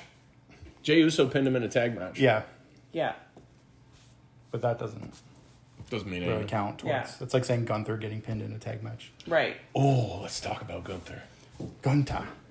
The Ring General. Oh, boy. I love Gunther. Yeah, Yeah, so do I. he's definitely the MVP He's this past year. incredible. Yeah. His, just from Royal Rumble, like, on, has just been, like, on this, like, incredible streak. Hey, so guess who came back tonight? Sammy Guevara. Yeah, he did. Oh, yeah, I saw him. Was he not on? Darby Allin also came back as well. Were they not 'cause on? He wasn't on because he had a concussion. Okay. And then Oh, well, Ty that's a had the shocker. baby. Oh, So he's been off. So this is his first appearance back since, what pay-per-view is that? I think All In. oh Or really? All Out. One of the two. What was Ty Conti's name in WWE? Tainara what? Or was it Tainara Conti? I think she was, well, she's Ty Mello now. I don't even remember. I don't Look it know. up, Christina. Ty Mello. Yeah. Ty Yeah, Mello? because she got She married. changed it. Or what she like took. She went back to like her Oh, like maiden okay. name. Oh, okay. What is Sammy Guevara's name? Sammy Guevara, his real name. I think so. I actually don't know. So, But how did we start talking about her? Where just did, we were saying Sammy We were talking about returned. Sammy. Oh, Sammy Guevara. Guevara. And then Darby Allin appeared as well because he hasn't been on TV because he's been training to climb Mount Everest. Yeah. Oh God, But he's back He's now. a weird guy, man. I love him. I know, but like that's just so dangerous The for no The reason. little mini internet feud he had with what's her name, Cora Jade on Twitter was hilarious. Can we talk about Cora Jade for an hour? I'll talk about Cora Jade forever. Gross. Why? She's awesome. I love Cora Jade. Not She was Tainara Conti. Okay. okay. Because I remember watching her in the Mae Young Classic when like she first He came wasn't in into the Man WWE. Classic. All of Yeah, them everybody. were. I think Britt Baker and everybody were. Yeah, everybody was. There were so many people in that. Tony Storm. Tony Timeless Storm. Tony Storm. She's incredible. She's awesome. She is so good. What she's doing right now is like... I think she won the belt too soon. incredible. So let's take a break from yelling at each other for a second. Oh, darn. Let's play a game. Oh, no. Remember when we used to do this? We used to play a game called Wrestling Would You Rather? And we gave each other like horrible scenarios. Oh, Yes. So let's have a break from all the craziness right now, and then we'll get back into the crazy. But you want to start? I don't want to start. You want me to say the would you rather? Yeah. Okay. I love how we just segued into this. Okay. Let me I'll present it to both of you. Okay. I'm thinking right now. Would you rather? Mm-hmm. Let's see here. It's got to be something CM Punk related, first of all. Would you rather be Tony Khan at Brawl Out? Or if it came down to the final two in the Rumble, CM Punk, Cody Rhodes. You know who I'm picking. I mean, like that's not even like. It has to be Cody.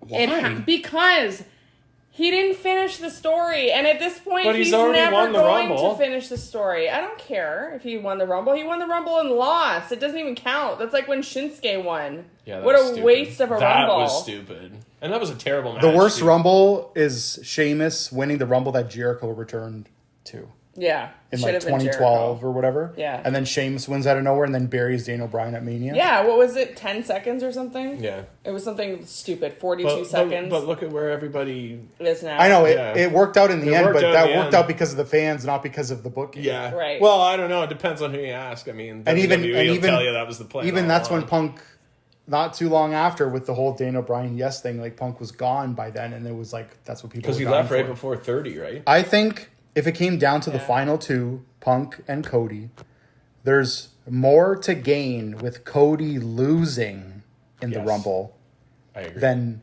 Cody winning. I agree. Because I think back to Shawn Michaels desperate to win the Rumble because it's his only chance to face The Undertaker at Mania 26 and horrifyingly getting eliminated. And like it breaks the hearts of the fans. You're just like, oh my God, now how is he going to possibly get this match? They got to make the Cody... Last year, the Cody story was so simple. Yeah. Comes back from injury with all these promo videos every week. Wins the Rumble from number 30. Number 30 wins the Rumble. He's a hero. Then he gets his WrestleMania main event. That's so simple. Make him fight for it. Yeah. He's been fighting for a year. He's not even in the picture He anymore. hasn't even been acknowledging that, like, Roman on TV. Like, he doesn't talk about him at all. Just the now, one time Now that he's they going to saw each start other. to because it's building into WrestleMania season. I loved the interaction. Punk has to Punk win and the Cody Rumble. backstage. It gets him right to Rollins, and then Cody can win the Elimination Chamber and get Roman. Plus, there's always that tease that Punk could choose Roman. So that also makes Cody's situation dire. Because it could be a thing where maybe they do a match where like Punk says he'll face Roman as long as something.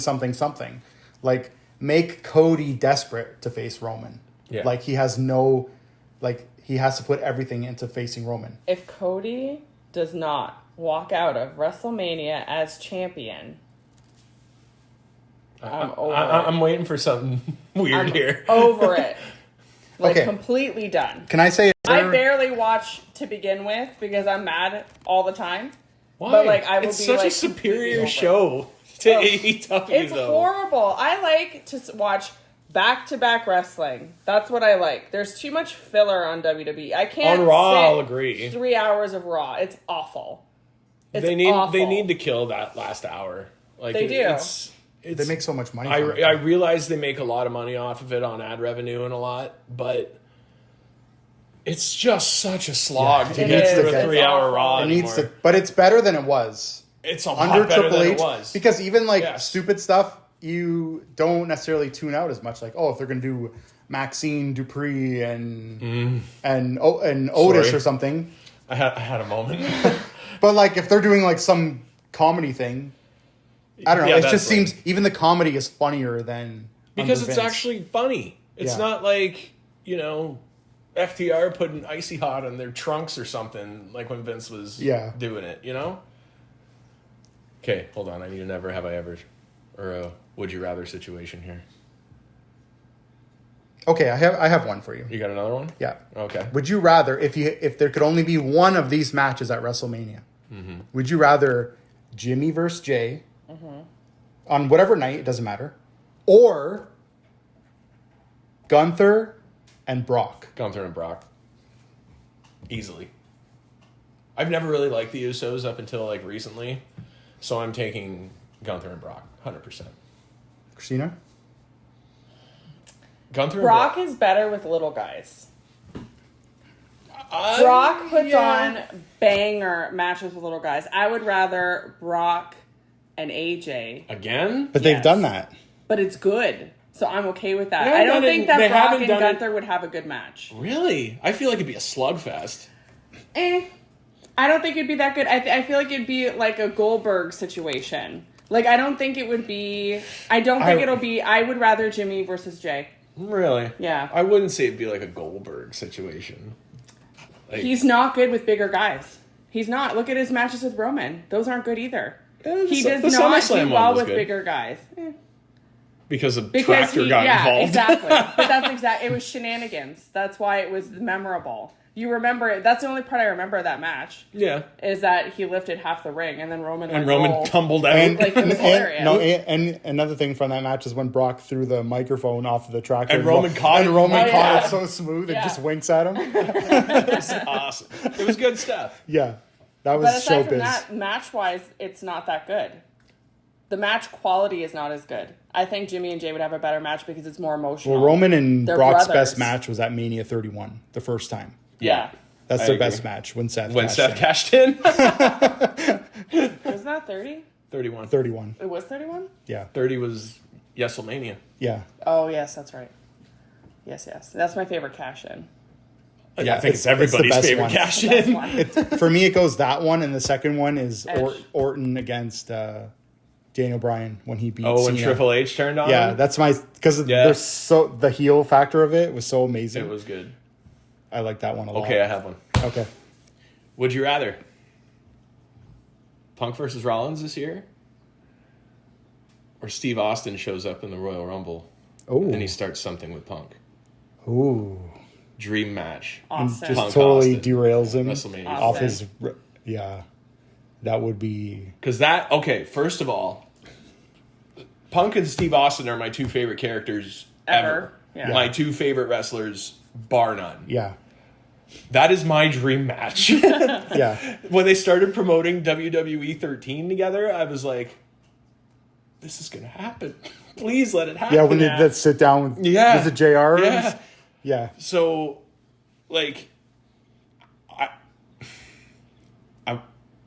I want both matches. Yeah. But they're already hinting so much at Punk Rollins that I'm very much looking forward to it. So I would keep Punk Austin until next year. Yeah. At 41. Could you imagine, though, like in the Rumble if the glass shattered? The place would go. Oh my God. The place would explode. It would. It would actually... There wouldn't be a roof. Man, even if they just say, next week Stone Cold's going to be here, the place explodes. Yeah. Like, even if it's not a shock. Yeah. Could you imagine if it's a shock? Okay, I have something. Okay. But it's more abstract a little bit. Okay, go. Oh, wait. I just for WrestleMania 40, I'll say Punk and Rollins. Me too, yes. Of course, we're never gonna. We're always gonna be on opposite sides of every one of these. I just think for WrestleMania 40, it's good to Oh, focus really? on the now. It would be an awesome surprise if it happened. It would be I don't incredible. think he needs to win the title at Rumble or at Mania. And okay, so here's my other thing about that. Because he would still main event with Stone Cold. Here's my other thing about that. You're right, he doesn't need to win the title. And bar my whole heel turn theory with him and Triple H, if Punk is serious about coming over here and doing business with guys that are younger than him, he'll put Rollins over at Mania 40. Right. I'm fine with that going either way, because he gets his main event either way. He doesn't have to win. He's always said, he's like, I don't need to win. Right. I just want to be in the match. main event. Yeah. So of a buy one get one. Exactly. So if he is serious about coming to WWE to help talent that is younger than him, he'll put Seth Rollins over and give him that rub. Yeah. So I would rather him lose. Wait, I'm cool with either result. hot take: Shinsuke should have beat Seth. Why? Agreed. Why? Because they spent all this time building him up as this different character and all this other just for him to lose and then bye-bye, like, see ya. He hasn't been in the main event picture in years. Which is a travesty. No, Yeah, really. that was He's fine with to it. no fault of his own. He though. lives in California and surfs all day. You think he gives a shit about being in the wrestling ring? It's silly. I just think it goes a long way for someone like him who was a mega star in Japan, Yes. who became a star in America. Yeah. Everybody knows him. It would They be... had to change his song because people were singing it and they were like, no. Yeah. And remember they added the lyrics, the Japanese lyrics Yeah, too, to make it that was a harder? good song. It would be really cool if he did. I'll give you that. But I don't see how you would get there with the pieces on the board the way they are. He could right always now. lose Well, it the back. way they are now. He could Yeah. always lose it. I'm just saying he should have won it, at least to say he won. Oh, yeah, I agree. Because they built him, he went from a 0 to the ultimate villain in like 1 week. Yeah. And they didn't capitalize on that enough. No. Yeah. And then Cody beat him.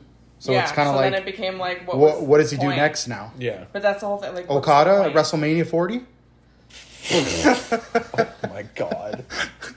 Take a shit? It would never happen. Okay, what's your never have I ever, or would you rather? Yeah. I keep calling it never have I ever. So mine is kind of a little different. It's not really like a would you rather, but it's like if you had to choose Isn't that a top guy from WWE and a top guy from AEW to switch places. Ooh. I like it. I think Kevin Owens and Moxley. Kevin Owens was on my mind too. I actually also thought of Kevin Owens. But I don't necessarily think I would want Moxley. I'd want Moxley back for the Shield triple threat. Yeah. I would want that. Yeah, that would be good. That's a Mania main event. It is. It is. Yeah. That is a good pick. That is a good pick. It's funny that Kevin Owens But is on they've my done mind too for triple some reason. threats before. The Shield has? Yes. No. For the title, yes. And then remember they did the fist bump thing? Or was it like a tag match? Remember they like reunited for like 10 seconds? It was like a fatal 4-way, I think, and then they kind of Who joined. was in it? Randy? I think Randy was Might the have other been. one, Okay. and then Or it they might have teamed been up. like Strowman or something, and they all teamed up. They teamed up, Strowman. threw him through a Ugh. table, did the Shield thing, but then He is a disgusting looking man. I eh? hate him. I just He's gross. he's the disgusting. mountain of a man. Ugh. He's dating Raquel Gonzalez. No, they I broke think up. they broke Oh, they up did? now. Thank God. They were engaged or something. Yeah, they broke up. I think he cheated on her. I don't know. I'm trying to think He of, cheated on her? Yeah, Oh, He my cheated on her? I God. think so. with who? I don't know. Some Nobody other that girl hot. he's dating. Okay, can we talk about her back? It's not as good as Rhea's. Rhea's back's better. Rhea's back is as big as Seth Rollins' back. It's just, I love her. She's my favorite. Rhea's porn back's star. as big as Brian Cage's back. Mommy can stomp me. I'm all right. Okay, with so it. you're Kevin Owens. Kevin Owens and Moxley. Moxley. And you're... Oh God. Oh my God. I don't even know. That's a good question. That is a hard question. Honestly, God, who would I bring from AEW? Who's even in AEW? Tony Khan. You know who would be an easy swap because they're kind of similar in personality, even though like this is super controversial? Jay White and Seth Rollins. They would be I a agree, very, actually. They Yeah, would be a very they're- good flip they even- because they're they look very the same. similar, Yeah. like in terms of They do style, look in the terms same. of promo, in terms of everything. The way they look dress same. too, like yeah, the jackets Jay That White would be a wears, very they easy kind of remind flip. me of the Drip God stuff that Rollins is doing. So Yeah. yeah, I could get behind that. Man, I'm just looking and Brian Danielson. Watching is- Bryan Danielson Eddie wrestle Kingston. circles around Eddie Kingston, with an eye patch, even on. with an eye patch on. I'm just trying to think though, like, is there someone in AEW that I would want in WWE? Eddie Kingston. Yeah, I want him to go to the Performance Center and stay there for 6 months. Kind of like they did with Jade Cargill. And then Triple H basically says at the press conference, yeah, she has no idea how to wrestle, so we're keeping her there. Yeah, he's like, never but gonna he said to wrestle. no fault of her own. Here's of another her own, though. controversial take. Jade is never going to wrestle. Really? She thinks he's never going to perform. I think she's. I think they're going to work Rumble. with her, and they're going to say she's got charisma, she's got the right personality for it, but she's just not. She doesn't have like that innate wrestling ability. But then they, at the same time, they have Nia Jax on TV. Who's literally but killed Nia people. Jax isn't coming out looking like she could. She's not a suplex machine. She's like, also The Rock's coming out cousin. Yeah. So Okay. She has a job for life. Okay, I have a take. What's your take? On Christina's point? This is who I would flip. Tell me if this is like really weird or not. Becky Lynch I would never want And Becky Britt to Baker. and Britt Baker. I would flip them. You could make that flip. So Britt Baker to me is like a female Cody. In that. Goated? In that. What's that? Goated? Goated. Well, kind of, yeah. But in that, she feels to me like she would be a lot better in WWE than she is in AEW. You know what I mean? But Because I hated Cody in AEW, Yeah. I loved but I really like him in WWE. Yeah. He's exactly the same. Except he's not booking himself to never win the world title. He stated, like, here's the thing though. Here's the thing, is that if they were really worried about that particular issue and he was thinking about re-signing, he could have said, I'll re-sign with AEW, but I'm removing that clause that says I can't go for the title. Yeah. That's what I thought they were going to do. Yeah. I was like, oh, that's easy. They'll just write it into the next contract as a his contract. storyline to say, like, I'm contracted to get a title match. Yeah. And that would have been fine. Yeah. And everyone would have been okay with that. Yeah. Right? I agree. Britt would do better in WWE. I feel like but she she definitely would would. not be highlighted. She would be like a Carmella. She would be like You a think so? Natty, 100%. She is not your Charlotte, Becky. Charlotte would Bianca. wrestle circles around her, to be honest. But that's the thing, is that they know who their top three are. Yeah. I hate Bianca more than anything. Why? I hate her because she's sloppy. She almost killed Io Sky just to show off. That's when, to me, you're not paying attention for the safety of the person you're wrestling with. And as soon as that happened, I was like, I'm over it. Because I liked her a lot until that moment. And I was like, Wow. she almost killed her. Zero I'm like, forgiveness I'm done. from Christina Nope. over I here. don't None. like Bianca as a champion. I don't like her. That's the thing. I like her when she's chasing. I don't like her as a champion. Yes. Here's another person that they don't... I think Bailey is absolutely incredible. She talks circles over the others, for sure. She's a much better promo than everybody else is. And she's also just kind of like, she's there. She exists. But the whole She damage helps- control storyline is going to be her versus Io. Yeah, I know. Which is fine. Also, that donk, am I right? However... Ding dong. Hello. but you could flip Britt and Bailey.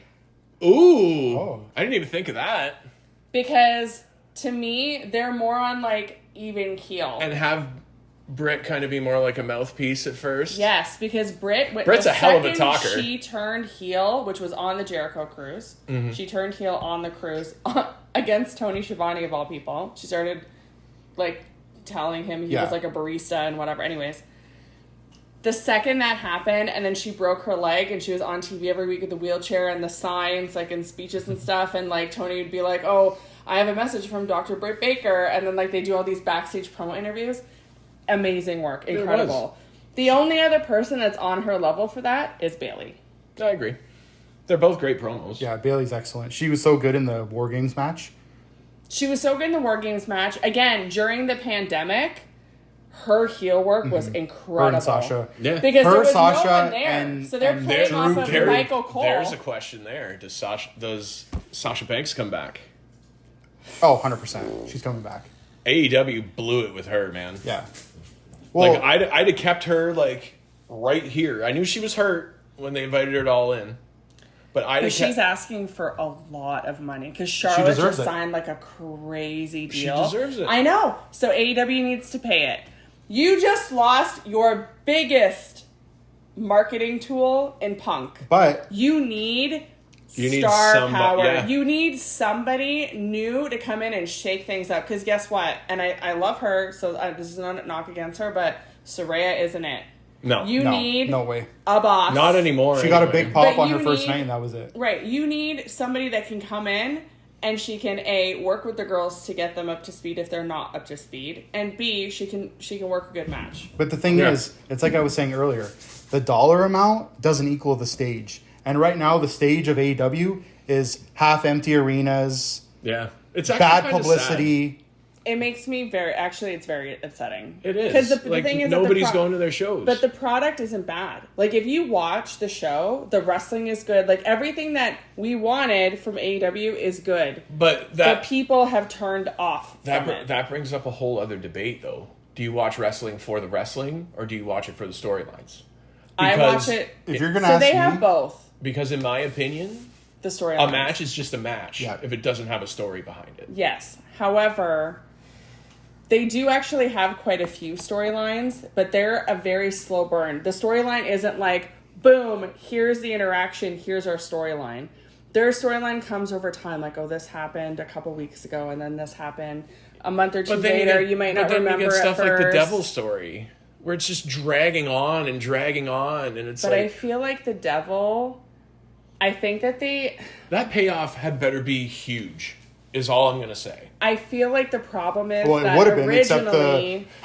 Except they fired Punk. except the guy who was supposed to be under the mask Right. Yeah. is main eventing Because WrestleMania. that's the exactly. problem is everyone assumed that it was Punk because it would have been perfect. Yeah. You know, the real world's champion versus the current world's champion. Yeah. The And there's devil already versus the devil. And, It and there's would've been already perfect. history between... There's history. Exactly. And their matches were bangers. Yeah. The dog So- collar match was incredible. It was. So that's the problem is that they're backed into a corner now because all this happened like at the same time. So it's like, Yeah. I don't know. I don't know who it could be. But if it's Jack Perry, I'm going to lose my mind. I hope it is.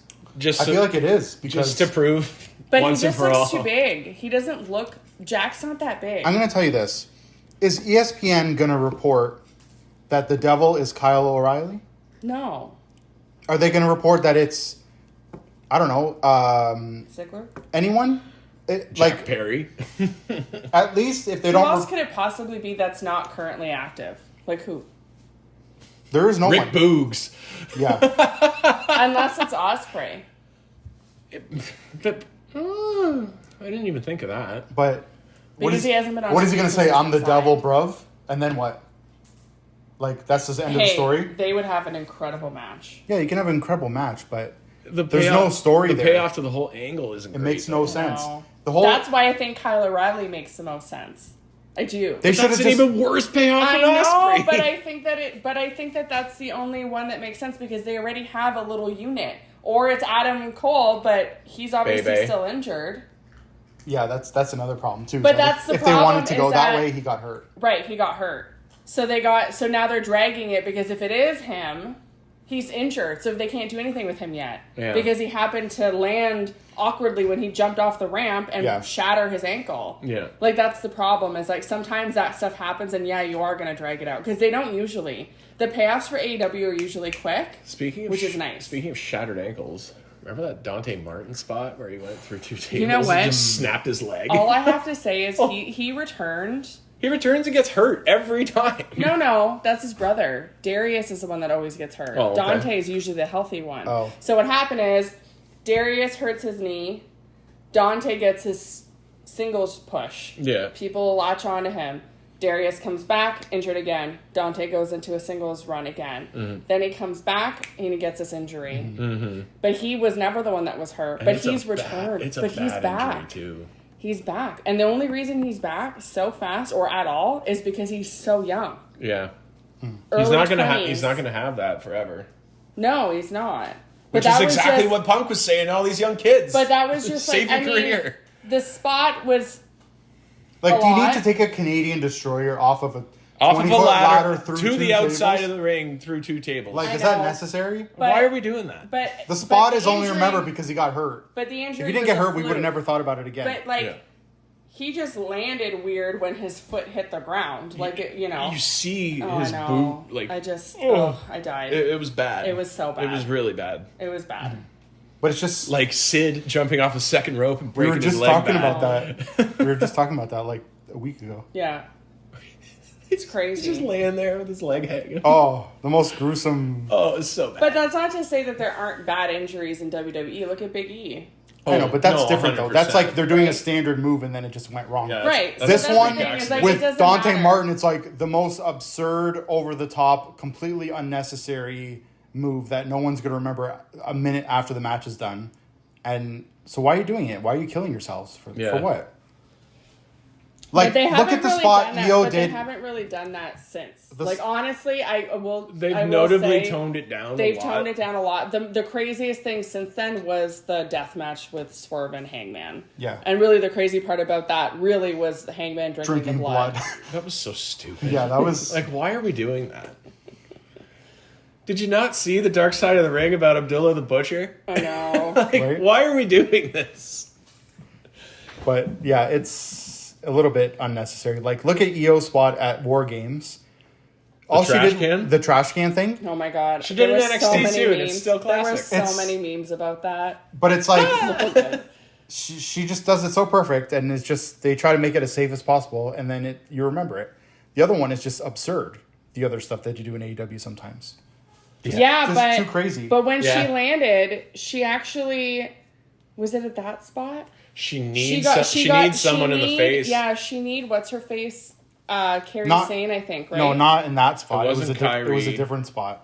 She hit someone in the face with her. Someone it got was- hit in the face. No, it was like Charlotte did a moonsault and hit Kyrie Sane Oh, in the yes. forehead. Yeah, or that something. was and it. she like as soon as she did it, like she went back and Yeah, she got yeah. busted open. I was like, oh my god. She had a bad injury. yeah, like it's gonna happen. It's gonna Injuries happen. are gonna happen. But to Alex's point, though, like the Dante Martin thing was completely pointless. Sure it it could have was. very well been avoided. But that's why Punk said no real glass. Yeah, that Why was are my you point. injuring yourself? That was Yeah. my point. And then this idiot Goes and calls him out. goes and calls him out.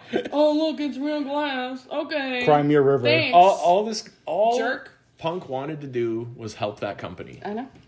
That's all his return run has been about. Is helping. Well, look, I'm sure he wants to make a couple $1 million off of it. I'm not that naive. No, of course. But he's trying to give back to the business that made him who he is. And nobody in AEW appreciated that.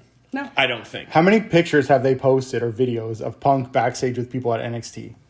That's Like, all they're doing. notice Like they're all but hundreds. I feel Yeah. but, Well, he is a chick magnet. He is a chick magnet. but I feel like they're also doing that as like Oh, it's totally on you guys are purpose. stupid. Yeah. Like this Yeah. could have been This you. could have Yeah. been you. But you chose to be idiots and now it's us. But you Yeah. notice the people that did let him talk to them, how they praise him like crazy, like Jade Yeah. and whoever. They say he's such a nice guy. I love Britt that never guy. said anything bad about him either because Yeah. like she dealt with him quite a bit. Yeah. Like, yeah, of course. The people that he think Adam shouted Cole out had a- Britt Baker during his return in Yeah. AEW, I don't- and she got a huge pop. I don't think Adam Cole had any issue with him either. No. So I think it's He had just a these good elite match with dickheads Darby. and their Yeah. massive egos Yeah. Yeah, that are letting their ego, because they're jealous. I have been of the opinion since this happened that they are all jealous of the fact that he was outdrawing them in their own company. yeah, but they shouldn't even think of it as their company. They should be thinking it as our company. But then they go, but our name's in the logo. I've literally had AEW fans say that to me online. And I go, you guys suck. I know. I hate when the basement dwellers come out to play. Their fan base is so ridiculous. Listen, the WWE fan base is no better, okay? They're both toxic. Like, so toxic. Okay, yes, I agree. But to an extent, I have never been talked to by a WWE fan the way I have been talked to by some AEW fans. Oh my god, I can't even mention AEW and I get like harassed by WWE Here, fans. let me read you. I Let me read you literally a comment I got. admin a wrestling group and I can't even post about an AEW thread about a pay-per-view because it's just literally WWE marks coming in here and just being like, oh, and that's not even me. I'm I the can't even do it. Captain E-Drone. Let me read you this comment that I got because this was hilarious. I was like, this guy's a fucking loser. Where is it? So, in fairness, okay, so this guy commented, just more evidence that signing Punk was the worst thing AEW did. They need to give the power back to the Bucks and Kenny and remember where all elite wrestling came from. right? Mm-hmm. So I said, the entire problem is that the Elite have far too much power in that company, and Tony Khan is a total pansy. Admittedly, I probably shouldn't have said that last bit about Tony Khan, but whatever. This guy comes on and says, you're that girl that complains about everything regarding AEW, but still sits at his mom's house 3 nights a week to watch the shows. And then he proceeds to call me a clown. Oh my God. And I'm like, what? Dude, like, why are we getting all personal here? I said nothing about you. Yeah. Well, that's all they can do because they can't actually defend the company. No. They just attack. Oh my God. Like, I've never been spoken to like that in a wrestling forum before. And look, I'm not going to sit here and say the WWE fan base is completely innocent of that. But it's way worse on the AEW side, at least that I've noticed. Do you want to know why the AEW, even you were saying the product is good, the matches are good, you like the storylines. Yeah. You know why people don't care about AEW as much? It's because WWE is just on fire right now. So they are. Like it doesn't matter if it's the greatest show on earth if it's not as good as what WWE is doing. Who already has a bigger fan base. Yeah. Of course they do. They've got decades worth of history, so that's fine. But if the biggest game in town is putting on the best show, yeah, you better step your ass up. Absolutely, and that's the thing. Here's the thing. When Punk came into AEW, Vince was in control. Yeah. Vince is no longer in control. Mm-hmm. The person that everybody wanted to take over WWE is now at the helm. Yeah. Because when he was running NXT, it was awesome. Incredible. Yeah. And everyone always said, oh, like, it's AEW and NXT. Yeah. Those are the two shows. Also, Raw is unwatchable and SmackDown's fine because of Roman. What do we think about Punk wanting to take over NXT when HBK's done with it? I don't mind because that. that's the big rumor now is that Punk wants HBK's job when all's said and done. I'm okay with that. That doesn't bother me at all. It would be awesome. On a side note, did you watch Heels? No, I've heard it's great. Incredible. They just canceled it, which I'm so mad about, and I'm hoping like Netflix picks it up or whatever. This might be one of our longer shows. But Punk's and AJ are both in it. But AJ doesn't do any of her stunts. She's got a full stunt double. That's why because she can't take the bumps. That's why I don't think she's coming. I don't think so either. But again, she could be a mouthpiece for somebody, right? Very much so. But imagine her managing Cora Jade. That would be nice. Oh my God, it'd be so good. I love Cora needs Jade. To go away. Who? Braun Breaker. Yeah, so I thought he was coming to the main roster at some point. I hate that. And they just haven't moved him up. But you know why they didn't move him up? Because of all the controversy with his dad being I don't like think a so. bigot. I think that's kind of under the water now. Well, but at the time, that's when everyone thought he was coming over, Rick? and then he like disappeared. Yeah. And then he was like off TV for a while. Oh, with all the trans comments he was making. Comments. Yeah. So like they got rid of him for a little bit to cool that heat. Right, and then they brought him back. But I don't like that guy at all. And he's dating Cora Jade. Like, okay. All of NXT is dating each other. That's okay. There's I don't know, like 12 Speaking of couples. NXT, Trick Williams, that guy is a star. Pump that trick. Yeah. Pump that trick. Dude, he is. He's awesome. He's a star. He is what Isaiah Swerve Scott should have been. I think. And I also really, really like Carmelo Hayes. Yeah. Yeah. He'll be in the Rumble for sure, I think. Yeah, I think he's probably the most likely to be in the Rumble. I hate Braun Breaker, though. I hate with you him. there. I can't. I'm not a fan of him, but I can't deny he's good. I like Ilya Dragunov. Yeah. He's cool. I love him as champion. He puts on good matches, but I don't connect with him at all. I like him as champion, which is weird because I normally like guys to chase, but I like him as holding the NXT title. He's a good champion. He kind of reminds me of Gunther. Yes, I was thinking the same thing. Yeah. But Gunther is just like the best. Like silent. He's awesome. Gunther is so good. His whole it's presence where he comes out. So the thing I love about Imperium's full entrance is when Gunther throws his coat off. I make sure to pay attention to that part. Like, Kaiser catches it. Every time. So perfectly. He catches it every time. Throws it behind him. Kaiser's there catching it. And he like swings it around. Puts it behind him. Incredible. Yeah. It's awesome. The way they run is sick. Yeah. And I hope that Gunther is a world champion one day. They had a cool entrance at SummerSlam because it was just such a huge venue. Mm-hmm. And they did like. But that's why a lot of people thought that Gunther was actually going to take the title from Roman. I want him to beat Brock to solidify his reign and then lose the title. But just imagine Brock chasing the IC title because Gunther's so good. Brock would be willing to even go for that belt. Yeah. Brock's never had a belt other than the world title. Yeah, he's never been a tag champion. Crazy. He's never had a mid-card belt. Even Goldberg has a mid-card belt. He has Yeah. a United States title. Yeah. That's wild. And Brock doesn't. Imagine Brock was like the 24/7 champion. Imagine, 20 most also, 75. Imagine R-Truth running behind him to like hit him. Also, Just, like, R-Truth with the breaks Judgment him all Day the time. is amazing. It's hilarious. Yeah. I love how he beat JD the one night. Yeah. And he's like, am I in now? Well, I love when the Survivor Series press conference was hilarious because Triple H comes out and he's like, so let's talk about the big return. Right. R-Truth. Yeah.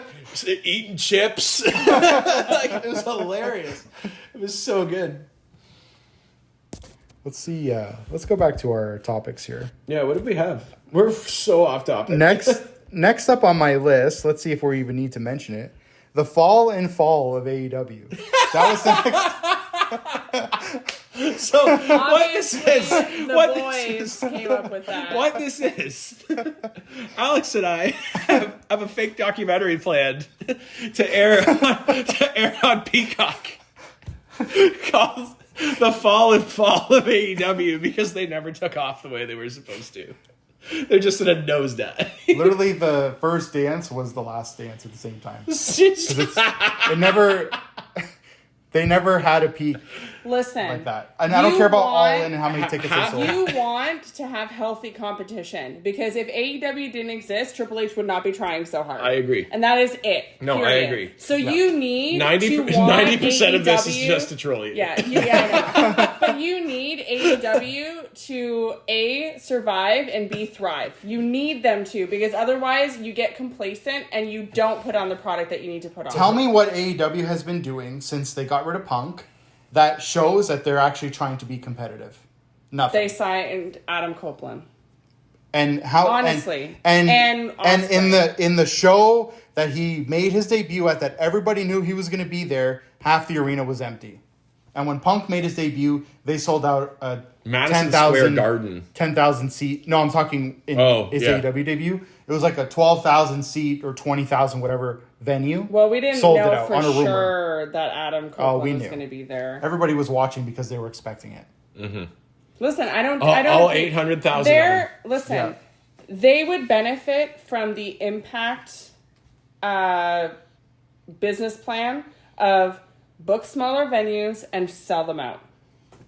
Right now, the arena needs to be full so that people start to buy back into the product. The problem is that as a fan, when you're watching and you know half the arena is empty, you may not tune in because you're like, well, if fans aren't actually going to the show that's in their city, then why would we go? Like, why am I going to watch? That's the problem. So the psychology of the venues that they're booking matters right now. Yeah. So they would do well to stop booking arenas and start booking smaller areas for now to get the room full. Yeah, because look, if they book a small arena and it's hard to get a ticket, you think the product is hot. Right. Yeah. Right? Right. For sure. The problem is now they wait till literally 2 minutes before the show starts because they know it's going to be buy one, get 12 free for $25. and then that's when they go. And even then it's half empty. Get 12 But free. the other problem is that from what I've seen online, they don't do a good job of marketing the show as it's coming up. No, they don't. So you don't know, there's a show in Detroit. Unless I happen to be watching and I happen to see it, I might not know that there's a show that's coming to my city until the day of. Yeah. Meanwhile, WWE is advertising all their dates coming up during their show. All I'm seeing all the time is because they're actually in Detroit tonight. We just didn't go. Yeah. And the holiday tour. It's a SmackDown show. Mm-hmm. And but I've known about that for 3 months. Yeah. Just put it into perspective this way. So last night they had 2 shows. One in, I think, Buffalo or something. And the other one was in Madison Square Garden. Yeah. They sold over 20,000 tickets in one night for house shows. Yeah. That's more than like a month of Dynamite. Yeah. Yeah. Like, they're a promotion machine, man. Like, and now even all the wrestlers are posting like their schedules and stuff. Yeah. So like if you like Cody Rhodes and you look at all his here are posts the on shows Instagram, he's going to be at. oh, he's in New York tomorrow. If Cody, I live in New York. If Cody would have been in Detroit today, we would have been going. Not going to lie to you, I'm a little bummed out that Punk's only on 2 Raws next month. Yeah. He's on the 8th and then the one right before the Rumble, and then he's at the Rumble. Yeah. Yeah. So what, is Which he a part-timer or what? But that's the thing is, like, when he was in AEW, he was on all the time. Every show.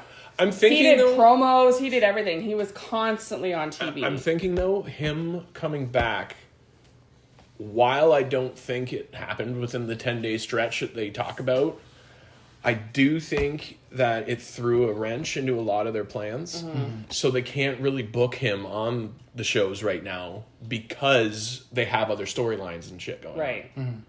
Rollins keeps bringing him up on the mic, so that's good. It's keeping their story alive. Right. But they're not even really in a story together yet. Right.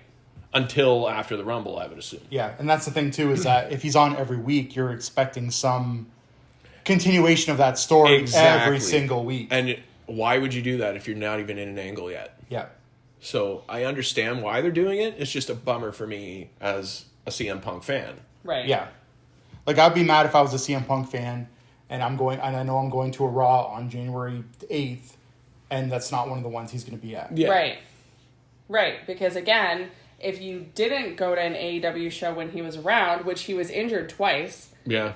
With the suspension, he really wasn't around he wasn't 4 months? He wasn't there at Blood and Guts. No. And so it really bummed me out. You didn't have a lot of opportunity to see him. So when you could see him, it was a big deal. Mm-hmm. Like I'm saying, I went to Toronto to Forbidden Door 2 just for Punk. And he got booed out of the building. Except for me. I was screaming and cheering for him, and I lost my voice, and it was wonderful.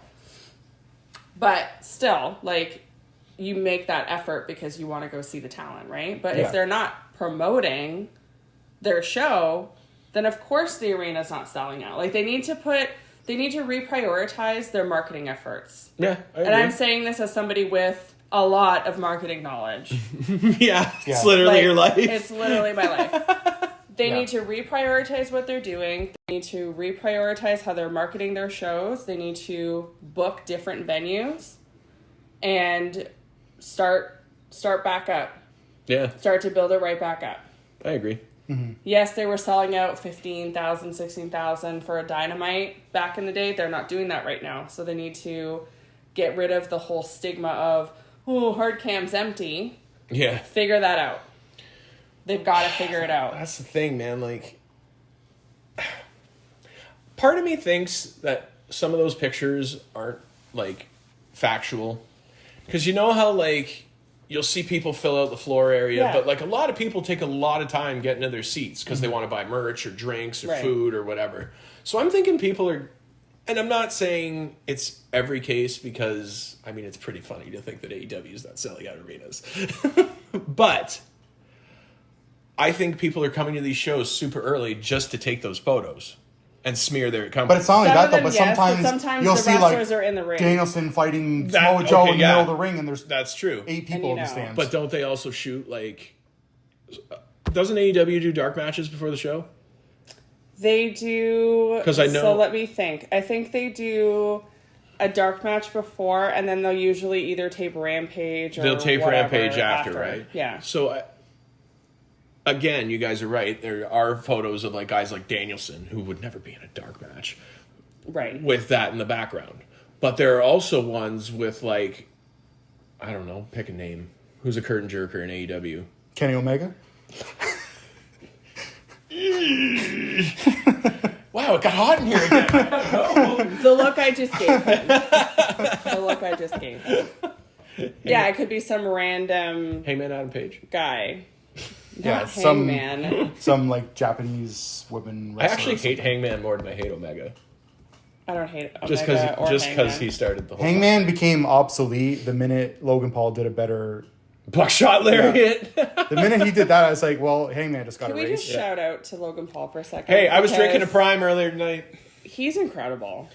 He's so good. He also is celebrating 50 days with the U.S. title without a single title defense. Although, This guy has done nothing but go everywhere with that belt. Yeah. Any appearance he's made, It's promotion. Even his He has that Christmas belt. picture with his fiance, he's wearing the belt dressed as Santa. It's incredible. It's cool. yeah. And he He did the Shawn Michaels naked photos where he's Yeah. only got Yeah. the belt on. Yeah, so good. like in the shower, I think, or something. Yeah. Yeah, he's just And promoting look, the hell man, out of that say title. what you want about Logan Paul. I understand a lot of people don't like him because of some stuff that he did on YouTube a few years ago. This thing says for Friday, it's like, we'll hear from Chris Jericho. I think we've heard enough. Yeah, I think we've heard enough. I think we heard enough on Christmas Day But from him. back to Logan Paul. Say what you want about him and his past or whatever. The guy's a hell of a talent.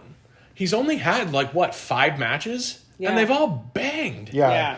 Like, all of them. He had one of the better matches at SummerSlam. The Rumble was last my year with favorite him and match. Ricochet doing that Yeah. spot Him across and the Ricochet ring. work really well That was together. insane. Yeah. Actually, his match was my favorite of the night.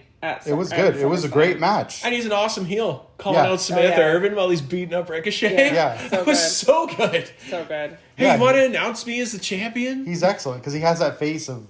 You believe the heel tactics that he does because of just the way he looks. He's got a punchable Well, his face. and he's so first good at match- everything that he just has an ego. Yeah. His first match when he looked right in the camera when he was tagging with Miz and he Yeah. looked right in the camera and did the Eddie shimmer. Oh, shimmy yeah. thing He or knew what he whatever. was doing.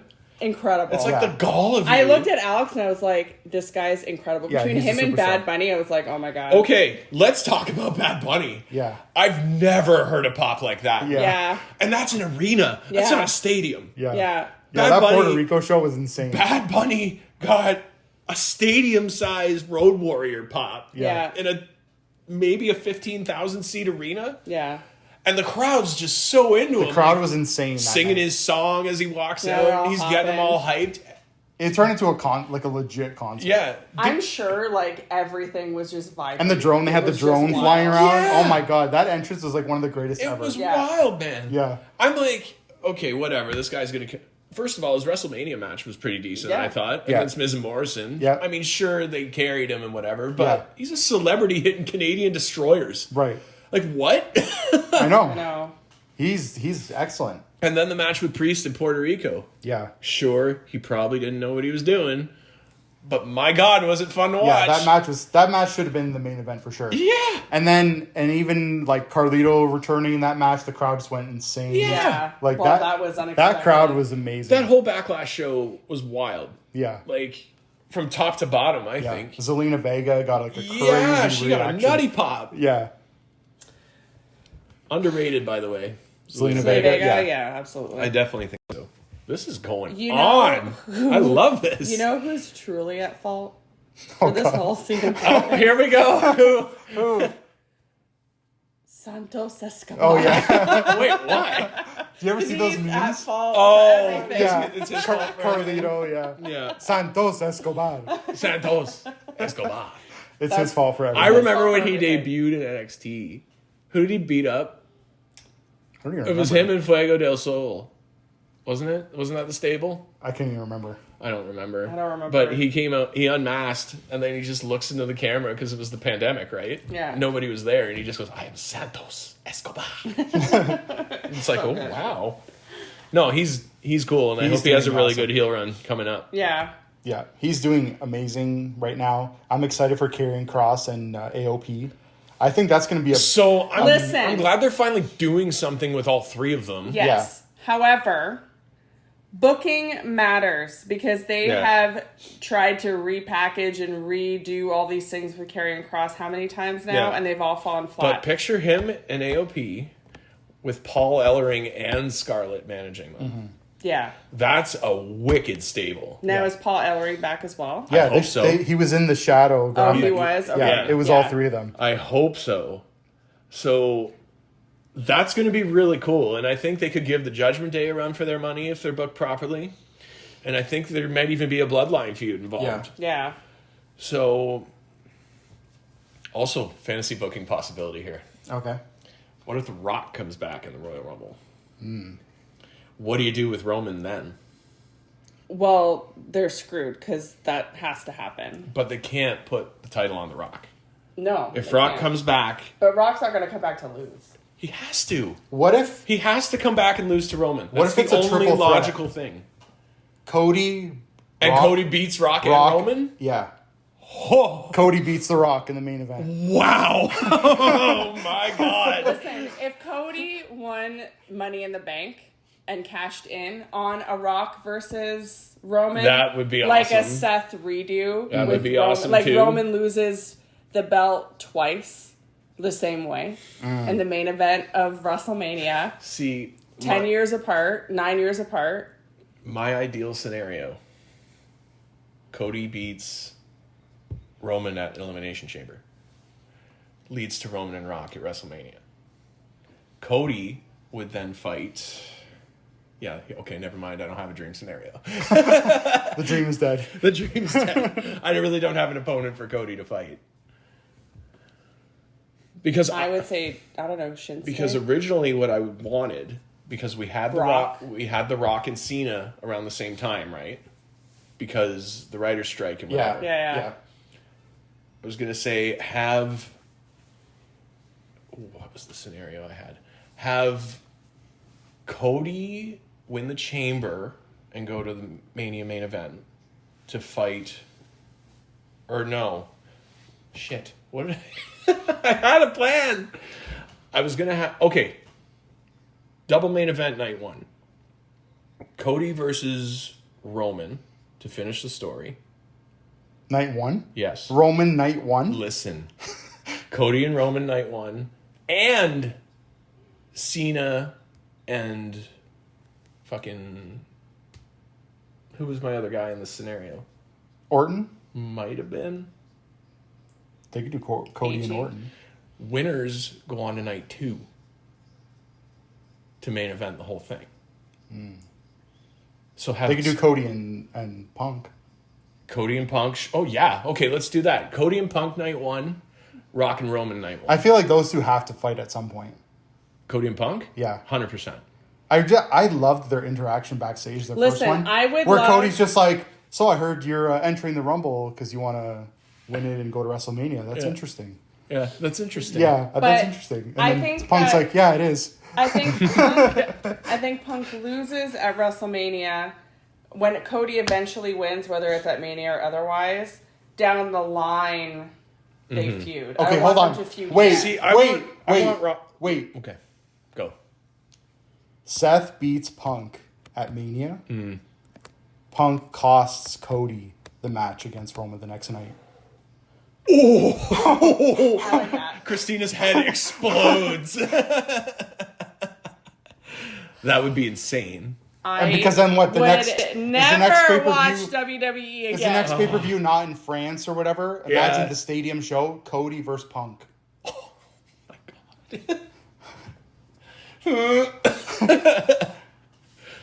Tony Khan would just be crying. You're into it. I can tell.